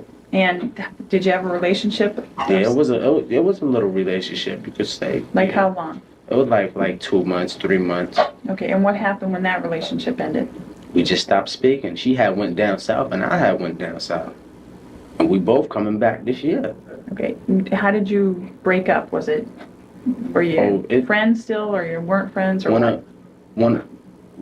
She was messing with this other guy, and he got killed on Rockaway Boulevard. How old was Kenneth at this time? How old was he? This kid named Corey she was messing with. He got killed by somebody, I don't know. The next thing you know, she just felt like, you know, like something was wrong. So I was like, I'm just gonna leave you alone, you know? You feel you need your time, your other friend you had, you was messing with him, he had died, you feel, you know what I'm saying, messed up. So I ain't even going, you know what I'm saying, go through it like that. That's what caused you two to break up? Yes. A year ago? And did you see each other during the course of this year? Yeah, we saw this year. We saw a lot. So mostly every day as she was going to school. Cause I was supposed to be going and get enrolled too. Where? At John Adams. Okay, but you're not enrolled yet.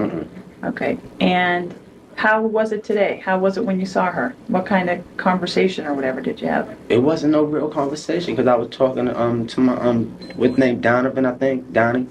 We was talking about the basketball, how we was gonna try to go. I was gonna get up in the school and try to play for them. You know what I'm saying? And next thing you know, she just came out her face and said something, and I said something to her, like, you know what I'm saying? And that was that. I walked. What did she say? I think she said, you ain't gonna get up in the school looking like that. I think I said something like, what? And then I just left. I know, well, hold up, no. I said, as a matter of fact, I said, I hope you're not going nowhere where I think you're not going. Because she was with him. And I was like, all right, so I just left. And I went to my house like, it was like no longer than a half an hour later, probably so, because I was asleep. And I was looking at the time and I went to sleep and woke up.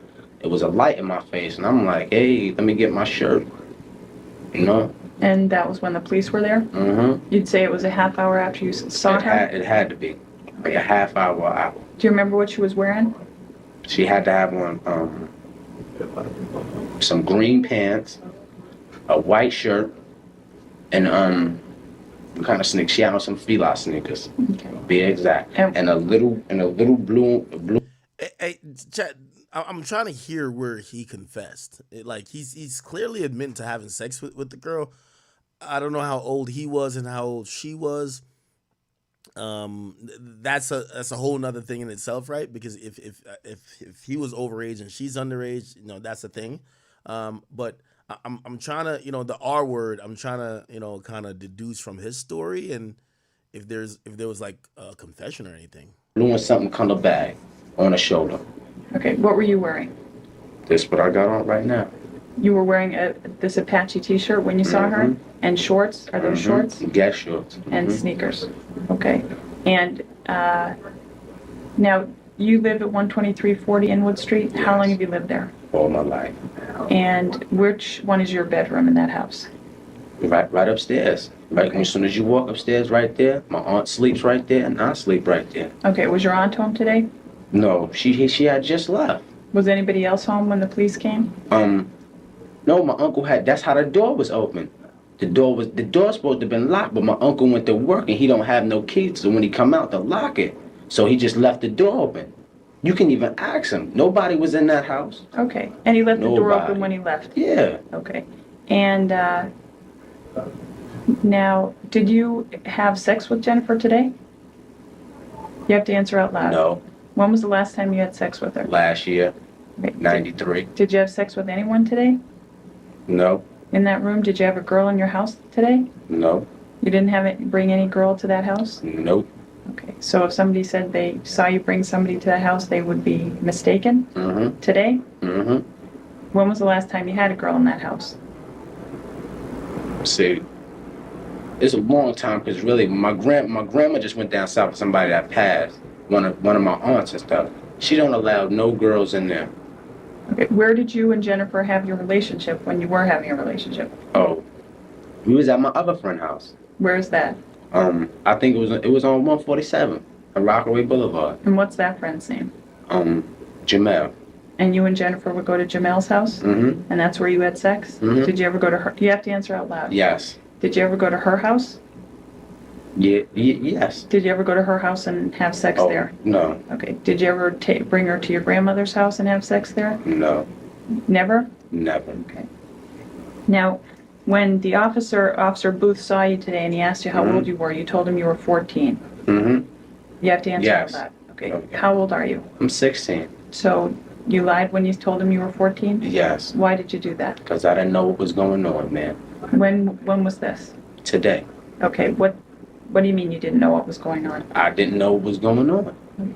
Why should I tell him everything when I don't even know what's going on? I'm trying to ask him a question and he like, how old are you? No, I was like, I'm 14. Okay, but you're stating that you did nothing wrong today, right? Yes. Okay, but you lied when he asked you how Yes, old you I were. did lie. Yes. Okay. And you've been arrested before? Yes. And you know that they ask you those questions Yes. for certain reasons? Mm-hmm. Yes. Okay. How long have you known Jennifer? Ever since preschool daycare center. Okay. And just to clarify, what's her last name? It's her last name.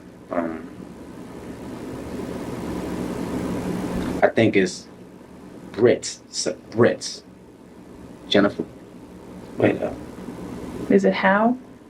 How? Hough? Does that sound familiar? How? You don't know. Okay. Let me ask you something. So you've seen her just about every day? Yes. Over since you broke up, as you say? Yes. And when you've seen her just about every day, when would you see her and where? I would see her either coming from school or going to school. Cause she's a nice girl. She doesn't do nothing but go in the house, does her homework. You know, cause I used to be with her sometimes, helping her do her homework, going to the library and stuff. Okay. And did you ever see her with people or alone? Yes. She used to be with people. Okay. And did you have conversations with her on those other mornings you'd see her? Yes. And today was just like any other morning when you saw her? Yes. And you mostly talked to her friend and not even to her? Yeah. Just about? Yeah. So when you left, were you mad? No. No. And when she left, did she seem mad? I don't know. How did she seem when she left? She's really, I can't tell you because I did not look back to look at her. Okay. Now, are you working right now? No. Okay. And I need to know, you were wearing these shorts and a t-shirt. Yes. Were you wearing any undershorts? Chad, I looked it up. It looked like he was 16 and she was 16. Am I wrong on the ages? They were both 16, right? Yes. Okay. What type? Boxers or? Boxers. Okay. Do you have them on still? Yes. The same ones? Yes. All right. The officer's going to need to take those and voucher them as well for Yes. evidence, okay? Mhm. So he'll do that when we finish this interview. Yes. All right? Yes. Now, you recall before when your mother was still here, she gave you a form, a consent form to go into the house and to look for certain property. Yes. Do you recall that? Yes. All right. And do you remember reading this and signing your name at the bottom? Yes. And is this your signature over here? Yes. Okay. And do you recall your mother reading it and signing her name over here? Yes. Okay. Can you get this, Bob?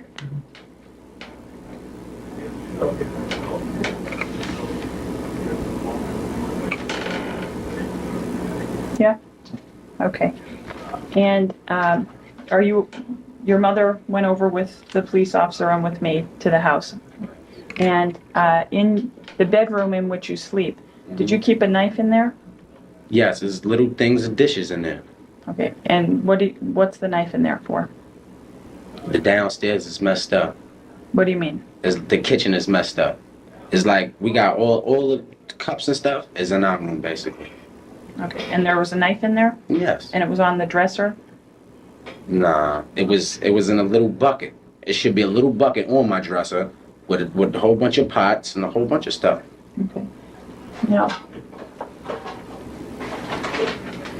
I'm gonna be honest, he don't sound 16, man. He sound grown as fuck in this tape. I just wanna.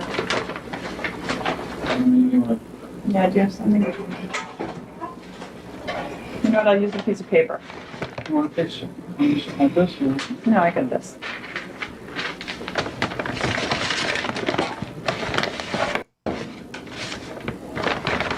It's her pulling out a knife. In your bedroom? Yeah. Okay. Turn the no, the other way. Okay. Now, why would, if you and Jennifer have been friends for years, why would she say something like this? No idea, man. You have no idea? None whatsoever.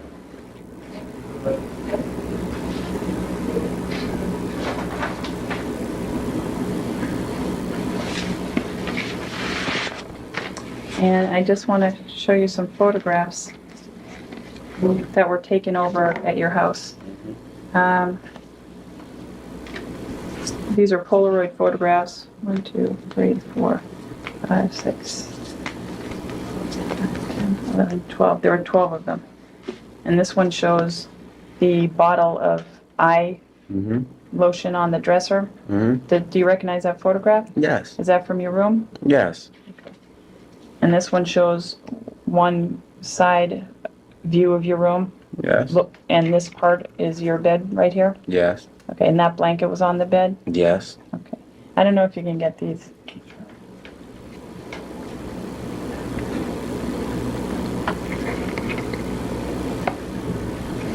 And this is another, looking at the dresser Yes. with the radiator on the side of your room? Yes. Okay. And that's your room? Mm-hmm. And why don't I show them all to you and ask you, is this your room? Yes. Does that show the beds and the blankets that were on the beds today? Yes. Okay. Is this your room? Yes. That shows the beds and some clothes and Mm-hmm. a dresser? This shows the beds in that room Yes. with the blankets? All right, bro. This ain't telling us nothing. The blankets on your, left the door open? That's a different uncle? My uncle's down south. Okay. So who was it you were saying left today? Oh, my other uncle that worked, that lived downstairs now. How many people live in that house? 4. Okay. Officer, do you have any questions? I don't get this, bro. I'm gonna be honest with you. I'm still trying to find if there's a smoking gun somewhere. I'm not defending Nikki or this guy. I don't know none of them from a can of paint. I'm just trying to see. So unfortunately, Nicki Minaj found out her husband was lying to her. Kenneth Petty has denied ever having intercourse with the victim. However, an interrogation from 1994 surface says otherwise. Wait, did the guy... Wait, Nicki Minaj... Wait, Nicki Minaj explains husband...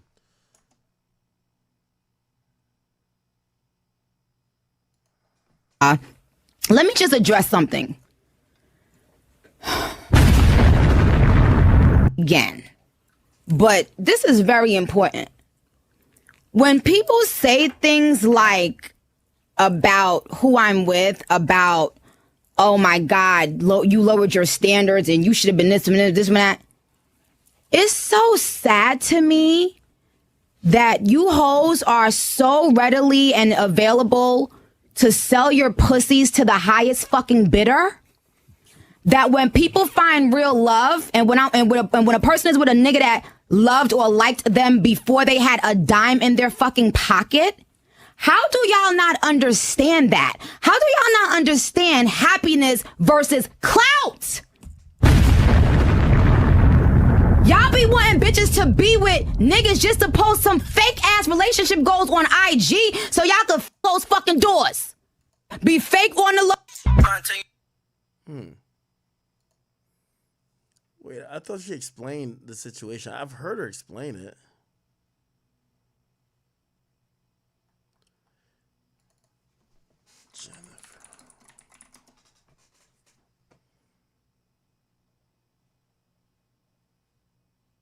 thought Nicki Minaj.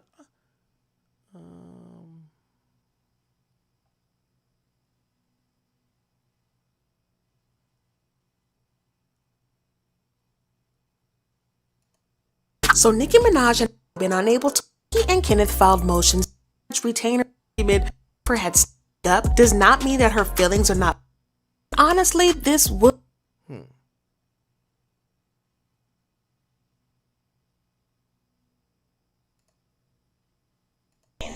But before I speak with you, I want to read you your rights. Okay, so all right, so all right. If we're saying he lied about. I guess he didn't lie to the investigators. Maybe he lied to Nicki. So if he told Nicki he never had sex with the girl, Now I understand. but he admitted to the investigators he had sex with her, what's the like? Again, I don't think he got charged and convicted of the R word because he lied about having sex with the girl. Did he R word her?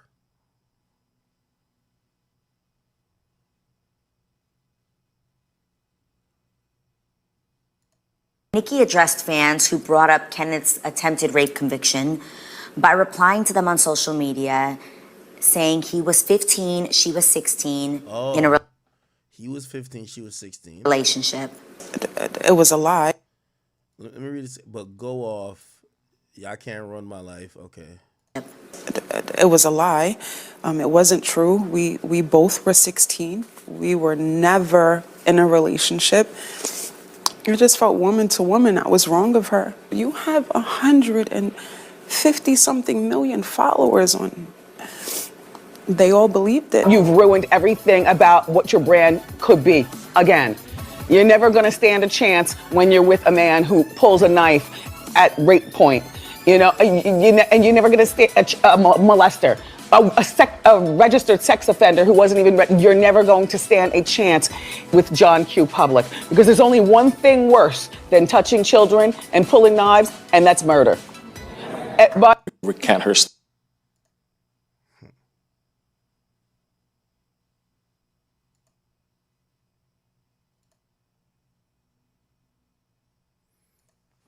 I guess this is some evidence here. This was his room. I don't even know what I'm looking at. This just looks messy.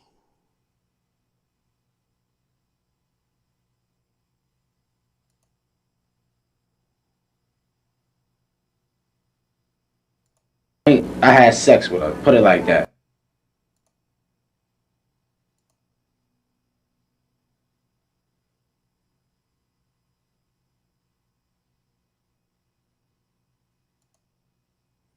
Yeah, this knife is wicked. And he left the door open when he left? Yeah. Okay. And now, did you have sex with Jennifer today? You have to answer out loud. No. When was the last time you had sex with her? Last year.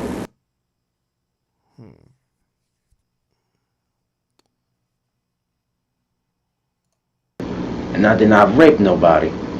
Okay, you saw Jennifer today? Yes. And who was she with? She was with this boy named Yeah, I'm again from what I'm seeing with that, if we're gonna just say he lied, he lied. Okay, he did lie. I don't know how that means.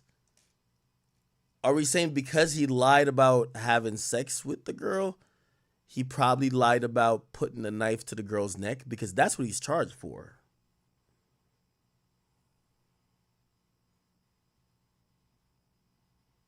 Bruh, I'm gonna be honest with you. I don't even know if this is worth me like trying to get into like the case files of this shit. It appears that this shit happened was that 30 years ago. I'm surprised they had even interrogation footage from this. According to Nicki, she believes this kid was railroaded. Well, not kid at that time. He was railroaded because he didn't have a lawyer, and they're potentially, you know, charging him with a first-degree crime that could carry significant time, and the dude didn't have a lawyer. Now that has nothing to do with his actual guilt, because this guy's actually he's talking to the cops, right? Which, by the way, what happened to his parent? Like, why was his parent just let that happen without them even being in the room? But whatever the case is, at least on what I heard, I didn't hear him admit to the attempted R word thing, but he definitely said he had a relationship with this young woman and said that was his girl at a point. So again, maybe there's more info to be dug up there, but you know, I'm gonna let the Barbs and the Cardi B fans fight that out. Okay, they can fight that shit out.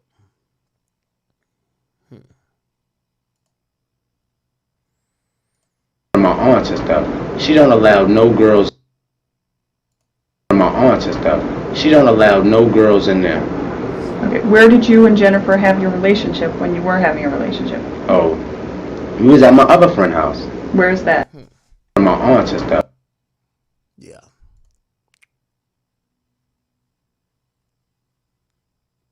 I stood up and I said, Your Honor, I'm the person who pressed the charges. I would like to drop the charges. I made a huge mistake. Wow. This was like, I'm in court in front of his family, in front of friends, in front of everybody, like whatever. And they was like, take it to the DA, and nobody wanted to hear shit. Cause he. What's that about? With me, only reason, look, you had to fucking get out my crib. Why? Cause you fucked my little sister. My stepsister, not my real sister, my little sister. Which people don't be like, oh, da-da-da, yeah, she was 12, bro. Like, you older than me. I got her by 4 years. All right, man, I don't know what this is, bro. Present in the room is Police Officer Paul Booth, Video Technician Robert Bernard. Your name, sir? Julian Petty. Mr. Petty, and your name? Kenneth Petty. Okay. My name Oh, his father's in a room. is Paula Aylward. I'm an Assistant District Attorney. I work at the Queens County District Attorney's Office. I understand that you wish to speak to me regarding an incident. I raped somebody. You had sex with her before, you said. Yes. When was that? Last year. You ain't gonna get up in the school looking like that.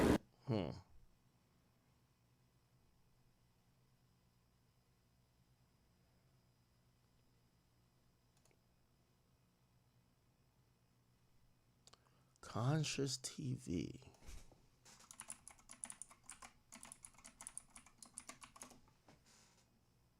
I'm trying to figure out how they come to the conclusion that they're going to charge this guy. Conscious. Oh. Conscious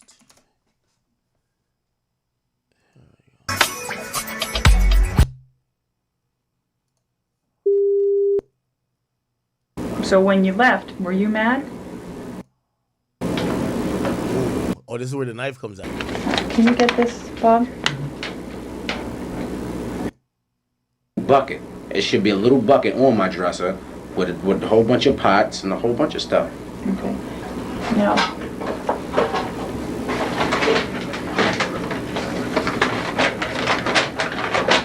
I just want to... Yeah, do you have something? You know what, I'll use a piece of paper. You want a picture? You want to show my picture? No, I got this.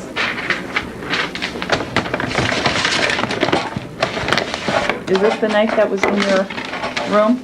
Yes. Okay. And on your dresser? Yes. Okay. It shouldn't have been on my dresser though.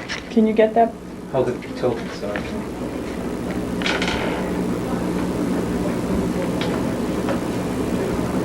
Got it.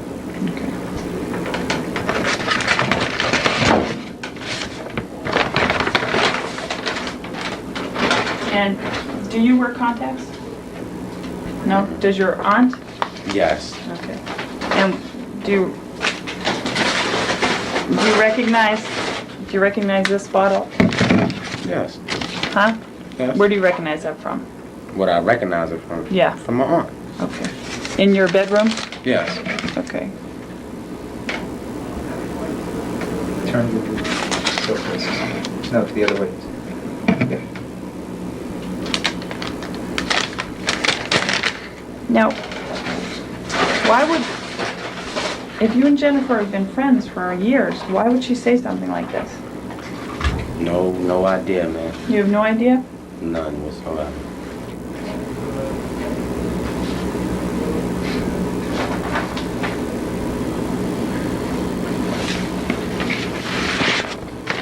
And I just want to show you some photographs that were taken over at your house.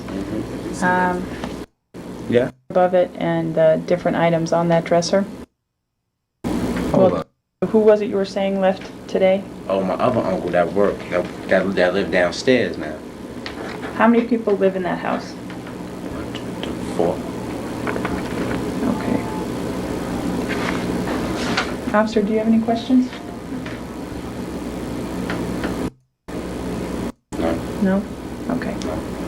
I have nothing further.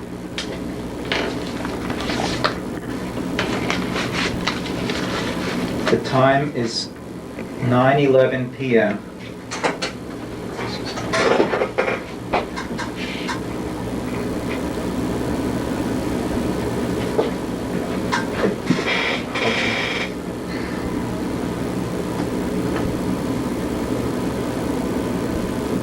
Wow. I don't know. This video like also confuses me. Yo, why did I'm gonna be honest with you. Well, obviously hindsight is so much 2020, right?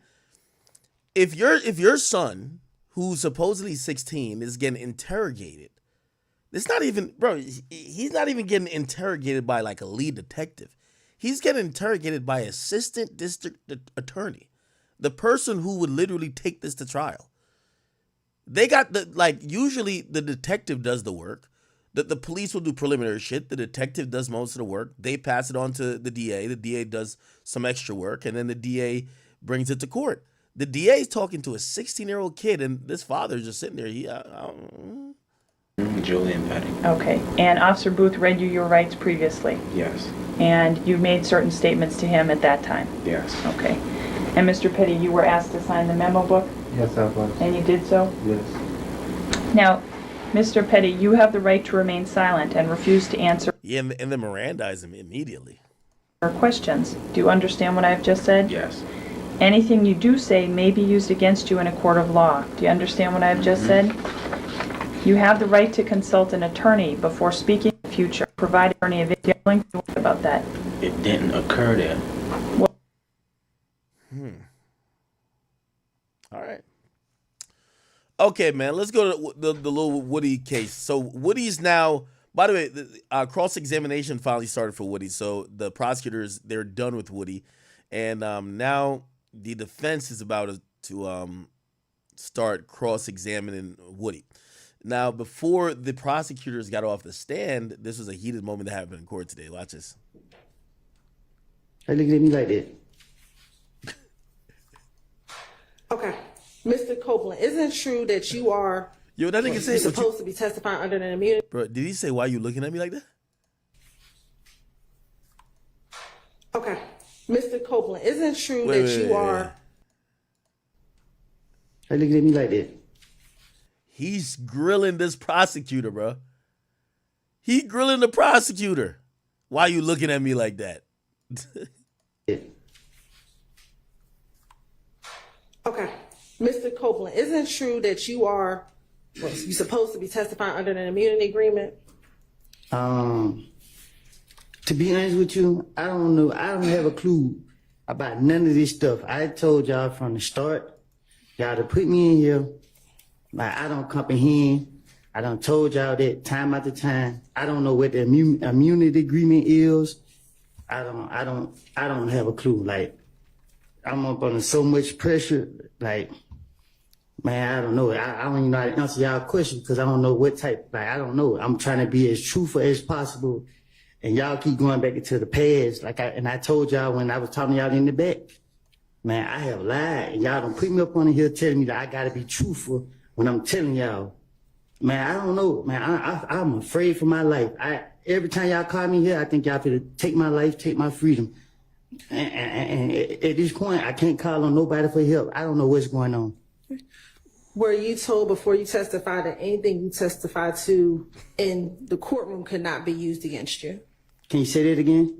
Before you took the stand, were you told that anything that you testified to in court could not be used against you?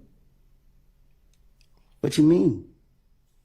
Before you took the stand, were you told by myself, Ms. Love, anyone sitting at this table, that anything you testify to cannot be used against you? Anything I testify to can't be used against me? Yes. Yeah, I heard, yeah. Yeah, as a matter of fact, last week, didn't you ask the judge? You turned around and you asked her, nothing I said could be used against me, right? And you asked the judge. Okay. Okay. This thing And is playing isn't so it true stupid. that under this immunity agreement, you were told that you could be charged with perjury? You say I could be charged with who? Perjury. I don't even know what perjury is. Were you told also in this immunity agreement that you could be charged if you committed false swearing?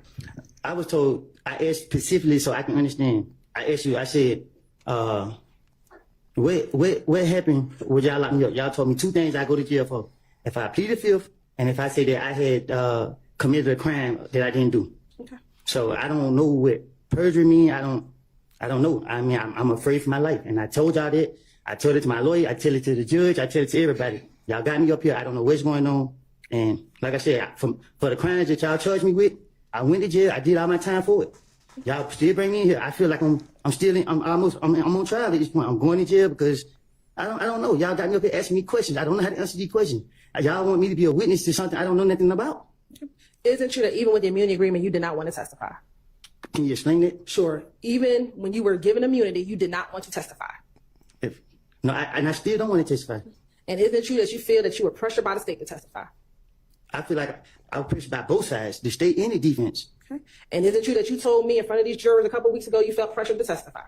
And I still, right now, I feel pressured to testify. Because it's not like I'm up here to be, it's not, I can't sit here and tell y'all, nothing. I don't know what y'all want me, I don't know what y'all looking for. I didn't see nobody kill nobody. I didn't see nobody rob nobody. I didn't see none of these boys do anything. I did some stupid things. I got caught for the stupid things that I was doing. And I just went from there. Like, I didn't. And then y'all got me up here. And I done told y'all before y'all put me up here, y'all can't talk to me on like a Tuesday or something. And you can't talk to me in the streets. And I told you, like, I lied. And I told you that. And then y'all still brought me in here. Isn't it true that you did not want to testify because you don't want to deal with the reality of being labeled a snitch? Miss Hilton, I was being labeled a snitch way before I had to come to trial when y'all linked that video out to the social media. So the world look at me as a snitch no matter what goes on to this day. But me coming here, like I have put my faith in God's hands, and I come here and I let it be known. I guess got no choice but to be letting know to y'all now that I have told y'all time out. This is the most ghetto trial I've ever seen. Bro, they're arguing back and forth. The nigga's a fucking witness. The prosecutor's just in over. Yo, you're asking the nigga a question. First of all, yo, tell the motherfucker, yo, answer yes or no. Answer succinctly. Bro, like have some, or require the judge to tell this guy to shut the fuck up. He just saying too much shit. This is not like an argument. Like when you have somebody in a witness stand, it's not an argument. The time that I done lied. And a snitch is someone who actually tells the truth, correct? Listen, Miss Hilton, like, I mean, like, I feel like I got the world in my back. Now, you ask me these questions, like, I don't know, man. Like, y'all draining me. I mean, like, for real. It's just different if I sat here and seen somebody commit a crime, and then I saw them with my own eyes do this, and then I get in here and say, I didn't see them do that. Y'all want me to sit here and say, oh, the stories that I have put on other people's, and I didn't. Like, I would not do that. Like, and Lord knows I want to be with my family and my kids, but if y'all gonna put me back in jail because I won't sit right here and tell y'all what y'all believe to be whatever y'all want me to say. Like, I mean, I don't want to go to jail, but man, at this point, man, y'all got me, man. I don't know, man. I can't sleep at night. Like, I tell you, y'all hold me in jail. Don't feed me. Don't give me water. Like, I just don't know. Like, every time I walk in this door, I pray and hope walk back out this door. I just want to be left alone. I paid for my punishment. And I done told y'all for y'all put me right here in this seat. Yo, this prosecutor is, yo, Remedia, like, bro, you letting the fucking witness go on a rant? Just tell him, like, yo, listen, shut up, be quiet. Okay, all right, we hear you. Like, this ain't no time to go on a rant, nigga. What the fuck you think this is? Time after time, I told Judge Glanville in his office. I done told everybody, I can tell. And I'm telling you to your face, I know you don't have anything to do with you doing your job, but I've been nice to you, and I've been telling you that you can't put me up here, and I told you, and I made it up. Okay. It's a difference if I seen one of these guys actually do something, and you ask me, did they do it? If you ask me, did they do something that I actually saw them do it, and I would tell you, yeah, I saw him do that. Yeah, I was with him when he did that. But this is not the case. And you just told police what Demikian told you, correct? I told the police anything to get them out of me. I was going through a phase. People were shooting at me while I had my kid. And my only priority was, by any means necessary, to protect them with my whole fucking life. Judge, I get minute because they drive me crazy. Wait, what the fuck? People were shooting at me while I had my kid. And my only priority was, by any means necessary, to protect them with my whole fucking life.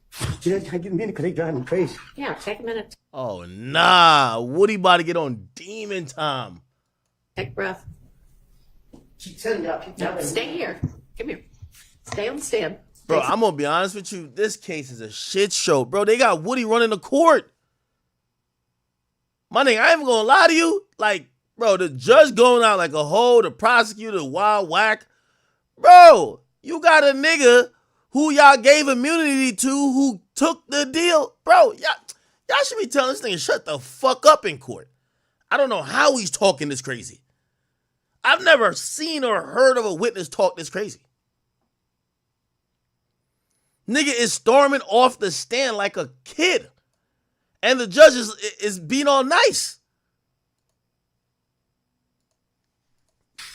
Judge, I get minute because they drive me crazy. Necessary to protect them with my whole fucking life. Judge, I get minute because they drive me crazy. Yeah, take a minute. Take a breath. Keep telling y'all. No, stay here. Come here. Stay on the stand. Take some breaths. Calm down. And once he finishes his breath, Your Honor, state, we conclude our questioning, Your Honor. That's crazy. Anyway.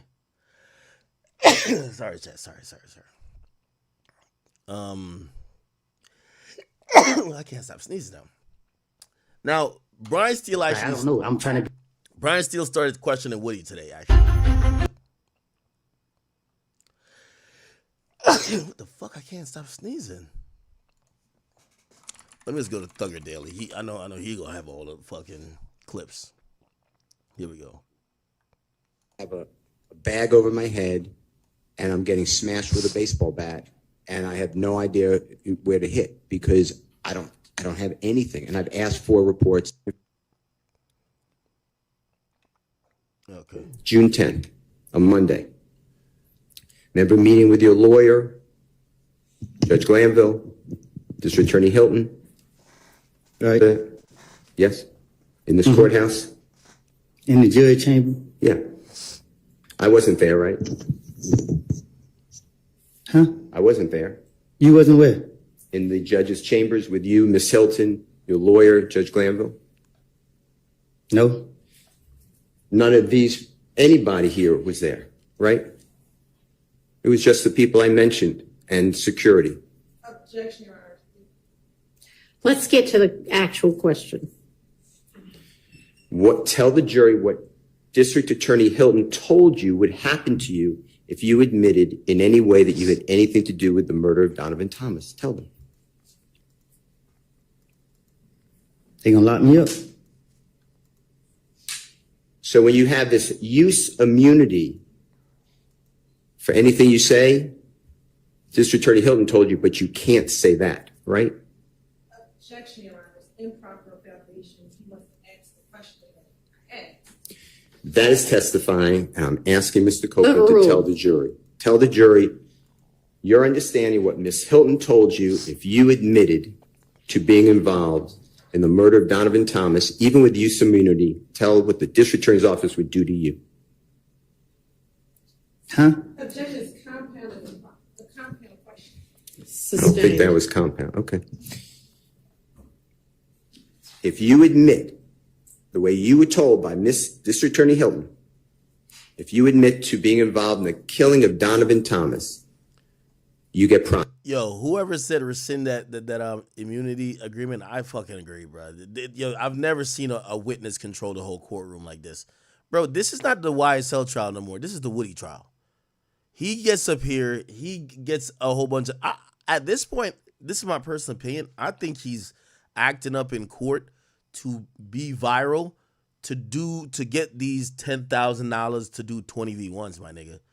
Bro, the nigga's doing like every day after Do great, court. and I'm always He claimed he's getting stressed out in court, but every day he's doing a 20v1, nigga. I just seen one.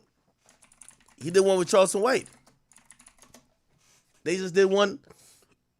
Where's that? Is it this? Y'all already know who it is. Make sure y'all follow me at period. I love. Hello. You know what I'm saying?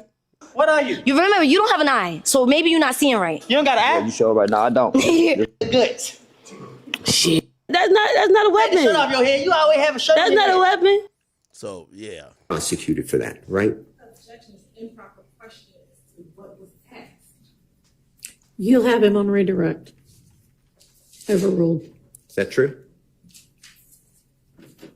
She said, if I do that, plead the fifth, I'm gonna go to jail. And when you say, if I do that or plead the fifth, if I admit to being involved in Donovan Thomas's murder, I go to jail, right?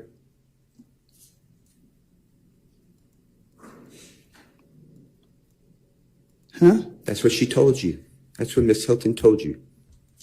Am I correct? I didn't hear you. Okay. If you admit that you're involved in the murder of Donovan attitude. Thomas, you get prosecuted. You go to jail, right? Two things to send me to jail. One is if you admit to the murder of Donovan Thomas. Let being him involved. answer the question if he's going to let us know what his understanding is. What is your understanding? Go ahead. Well, when I was talking to them, Tell the jury. I don't recall.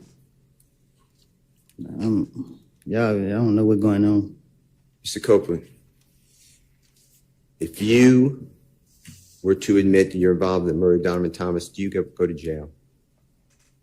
Is that your understanding through District Attorney Hilton? Can I ask the judge a question? Let's take a recess. Bro, this is painful. My only priority was, by any means necessary, to protect them with my hand. Okay. And then I get in here and say, I didn't see them do that.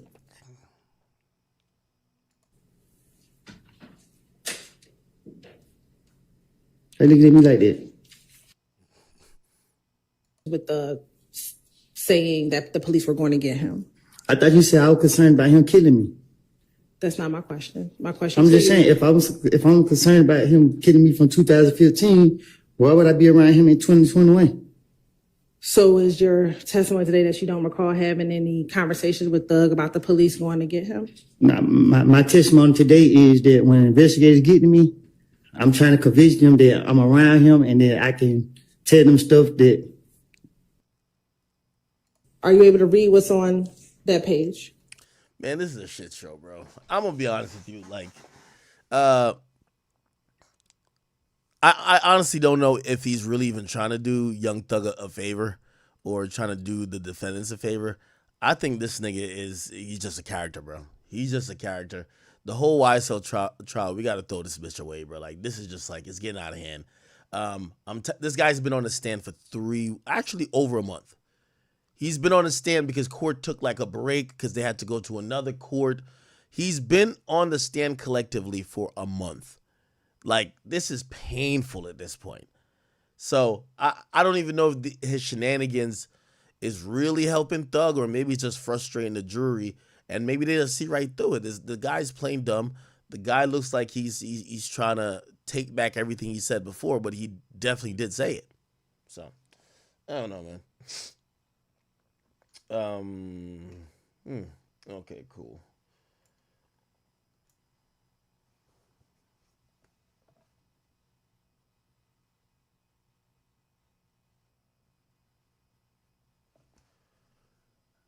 All right.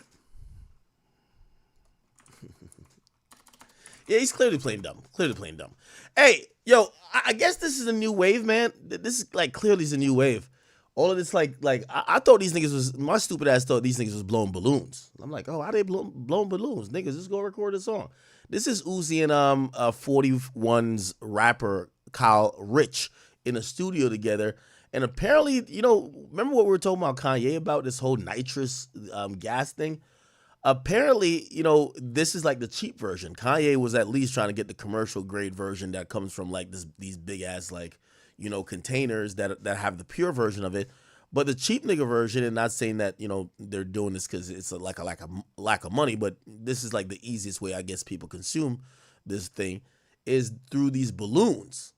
So Kyle Rich put up this video that kind of exposed that Uzi was kind of doing these like whip it like drugs. got his back. We got Uzi back. We got him back. And then and clearly he's trying to hide it because now he realizes the nigga's on camera. But man, unfortunately, yo, I keep telling y'all the truth, man. This addiction to these little whippets or nitrous gas shit, it's only gonna get worse and worse. And unfortunately, it's gonna take a few motherfuckers to die for people to rein it back in, right? Like that's what it takes for with any type of drugs. Couple niggas gotta die. Right? Somebody got to get paralyzed. Somebody got to die. Somebody got to overdose. You know, somebody got to like fucking have a bad trip and they got to be a big name. And when that happens, everybody starts cooling it down and they start learning the very important word, which is moderation. Because usually before, niggas is just wilding the fuck out. So apparently this is the new thing everybody's doing. I think it looks kind of goofy. You know what I mean? All these niggas is blowing up balloons. I'm thinking these niggas at Party City. I'm like, yo, are you niggas trying to like audition for a job at Party City or what? Like, what the fuck going on? But you know, this is a new addictive thing. I don't know what it does for these guys. Maybe it helps them like create creatively. It got it, right? They got to help them creatively. I mean, why else would they be doing this? Is it like a sedative? Is it like something that makes them calm and relax? I just don't get it. I don't get it at all. Let me see. So I covered Lucky the other day, and he did some cool shit. So if you guys don't know, supposedly he gave his fans like a free show after, you know, pretty much he showed up, but for whatever reason, Live Nation wasn't going to compensate him for the performance, so this was happening.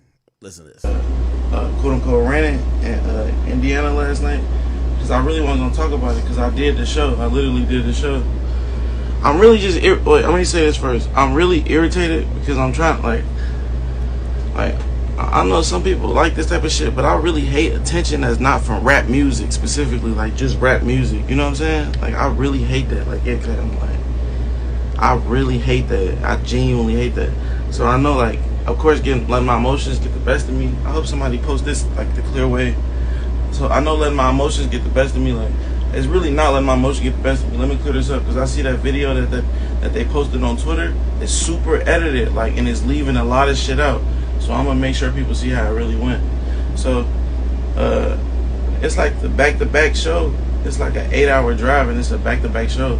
And I'm going to be honest, like, bro, what the fuck? Like, like I said on the stage, I don't even want the money. That's an insult. Like, to me, quote-unquote, ran. I didn't say that on the stage specifically, but I did say I don't want the money on stage. Like, they can keep it. Like it's... they can keep the fucking money. Like, it's fucking $30K. I just feel like it's insulting to try to pay me $30K to give me a back-to-back show. Like, that's... like... especially, like, if it's a back-to-back show, I can understand if it's like a 2-hour, 3-hour, even if like a 4 or 5 hour drive. But again, y'all got me fucked up. I already, like, y'all know I'm uncomfortable. I really don't like touring and shit. So I'm making it happen, like, but that's crazy. So I wake up. How much is Lucky supposed to get per show? Cause it look like he's shitting on the idea of getting $30K. I wonder what his fee is. I'm about to do the show, like, I get up, I'm kind of pissed, so I'm like, let me tell the kids, because I really wasn't about to perform. Like, I woke up and did the show, because like, the way my sleep schedule is, it's hard for me to, so I woke up right before the show. So it's like, I'm telling the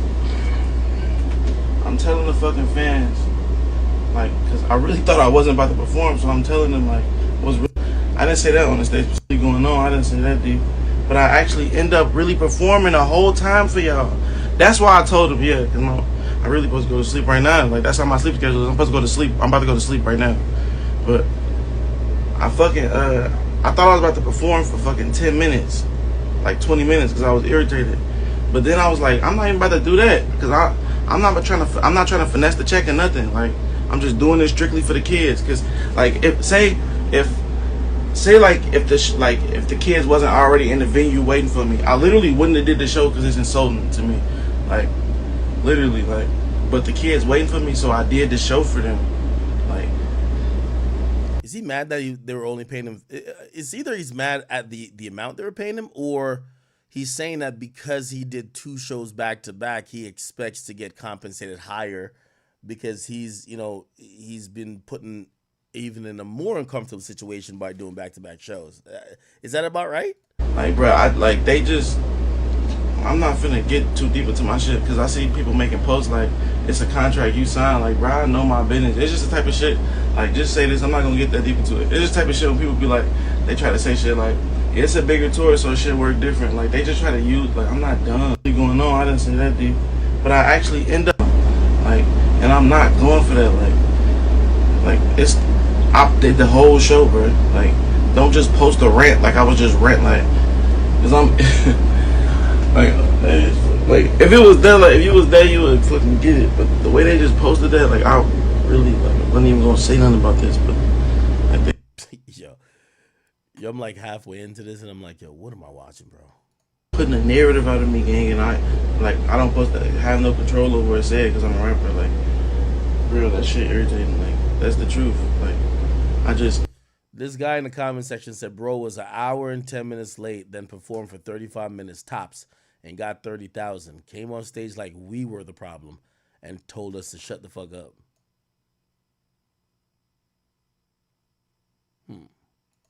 It's like they try to pull that shit. Like, y'all understand if you like understood your worth. Like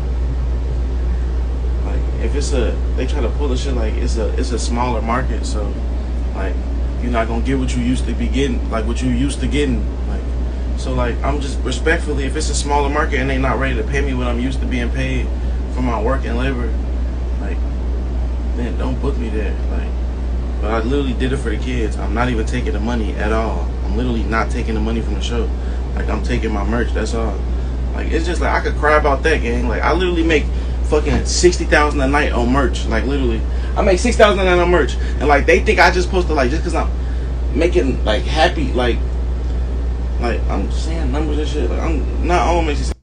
Damn. Yo, Lucky, this is a bad look, my G. I'm guessing it's a good look that you performed, but this is a bad look, man. You seem out of touch, my dude. For an artist that doesn't have those big songs yet, for someone to even think about the possibility of you getting paid $30,000 to perform, and your merch made $60,000, that's $90,000, and you're complaining like, yo, this is like niggas is playing with your body right now, like niggas is just violating you. Is like, yeah, I think your fans are probably looking at you like, bro, are you serious? Like, this is one of those things where, like, yeah, I'm glad you performed for the fans, but lead them out of your business because your entitlement starts to show. Like, most of y'all fans are little kids. They probably got a summer job. They probably don't make $30,000 in a year. They probably wouldn't make $90,000 in 2 years. I'm putting a narrative out of me, gang, and I like, but they think just because you're making a lot of money, like they even take a big ass piece of that. Like, y'all don't even like. That don't even make sense to me. Like, okay, help me put on for the shit. Then I'm paying for all this shit myself. Like, now, this is what I do agree with him. Like, if he got to deal with Live Nation's taking a lot of, they're getting their bread. But then I disagree with him on the next line where he says, well, if you're taking so much of the money, help me pay for it. Yeah, they're supposed to, but it should be contracted. You get what I'm saying? And this is where it comes down to just doing your business right? Like, you know, they make sure they contract how much they're allowed to take from you, or how much of your fees, or how much of the merch they could take. Why isn't it contracted for them to do anything for you? Sounds like maybe your attorney didn't stand on business. Like, oh yeah, that shit's crazy. I don't want no narrative getting to me that is not the way. I'm just, like, for real. That video, I'm not ranting and crying on some Kanye shit. I'm just being real. And I still perform for the kids for free. I don't want the money. I'm not taking the money, literally. And I'm still paying my whole tour crew, everybody that's on staff, from this bus to the next bus. Like, everything's still going. I don't want the money. Like, literally. Damn. one more thing for the kids in Portland. So I really had something going on, and it's that type of situation. It was back to back to back, and I'm like, I just know my worth. Y'all know I love y'all, bro. I be giving y'all my all. I'm trying to rap like. Just spread this. Don't let them spread the shit like I was on some kind shit. Love y'all. I'm gone. And so I don't want the money. So I'm gonna be honest. The only reason I did that rant is because I literally wasn't about to perform. I really hate attention. That's not from rap music alone. So I'm gonna clear it up and move the fuck on. He said I did my full set. I signed hats and even took pictures. I asked the kid who had I signed to post what I wrote.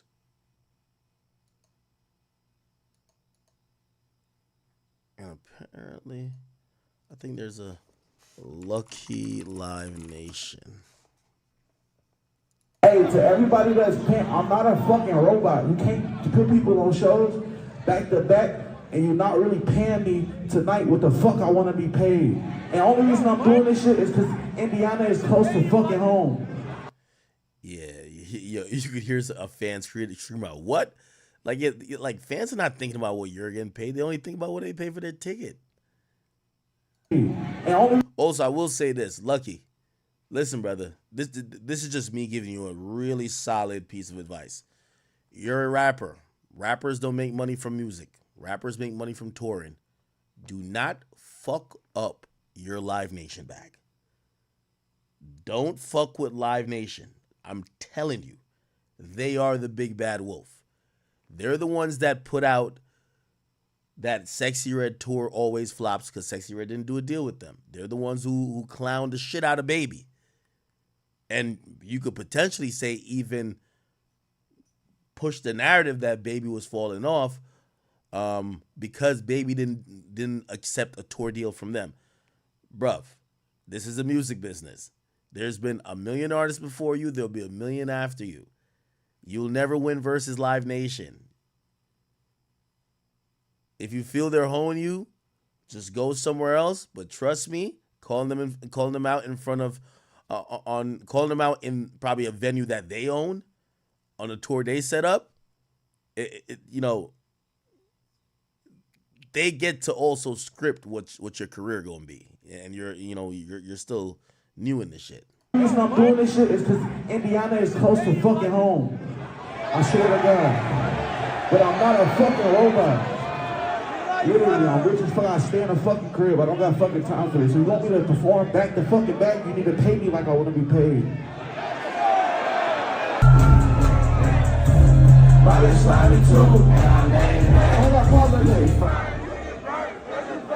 Another thing, I don't want Live Nation and the people of this venue. Like, I don't give a fuck if you don't even pay me tonight. I'm only doing this shit for the fucking kids. I swear to God. So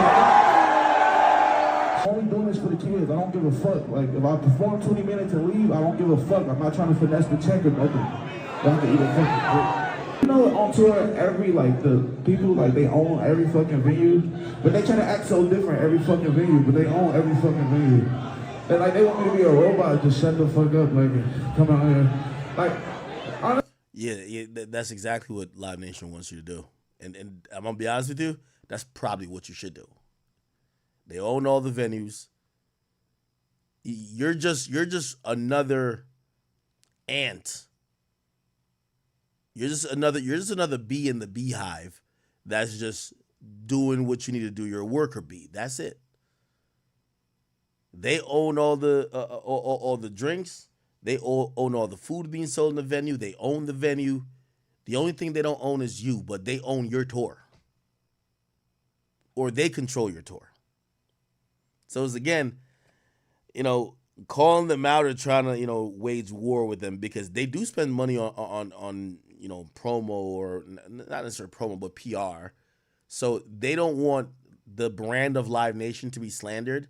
And if they're paying you and you're on stage saying fuck them, nigga, these executives, they petty too. They'll be like, okay, word, it's like that? Okay, let's see. So I just don't think this is the smartest idea. Performing for your fans and saying that you're doing it for free, cool. But trying to beef with Live Nation now. Honestly, they really preferred if I did perform. I had all y'all mad at me, like fuck Lucky. Right? That's why I'm doing this for y'all, so I'm asking y'all to bear with me. Don't do nothing on the stage. Just make it easy as possible.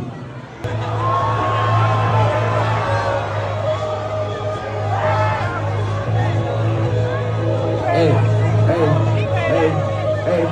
we get high. And say, fuck Live Nation. Yeah, they gonna get Lucky gonna be back in line by next week. Facts. Nobody fucks with Live Nation. That's just the reality of it, bro. You know why? Live Nation realized they're paying you more than your label pay you. Live Nation knows it. Live Nation knows when artists go on tour, that's when they getting their only money, really. So they don't take no disrespect. You know, and yes, some of them white executives that be running these companies, they be in their feelings too. They just play a different type of game. They will make sure you just instantly become irrelevant. Anyway. All right. Chad, I'm finna call it for tonight. I ain't even gonna lie to you. I basically don't even got no more topics, brother. I'm definitely calling for tonight. Yeah, I told you it's only a short stream. I'm gonna come back tomorrow with a daytime stream. We'll keep the streak going, but you know, and by the way, I didn't even talk about Drake today, so we'll push the Drake topic to tomorrow. Which there is a Drake topic, but I'll push it to tomorrow. But yeah, getting off of here. I just wanted to make sure I continue the streak. I actually did, and yeah, I'll be back on tomorrow for a longer stream. It will probably be the daytime though. So chat, I'm sorry. I know a 3-hour stream is not what y'all expect or want, but rather than just not give a stream today, I just wanted to keep the consistency up. So I'll be back on tomorrow with the longer stream. All right.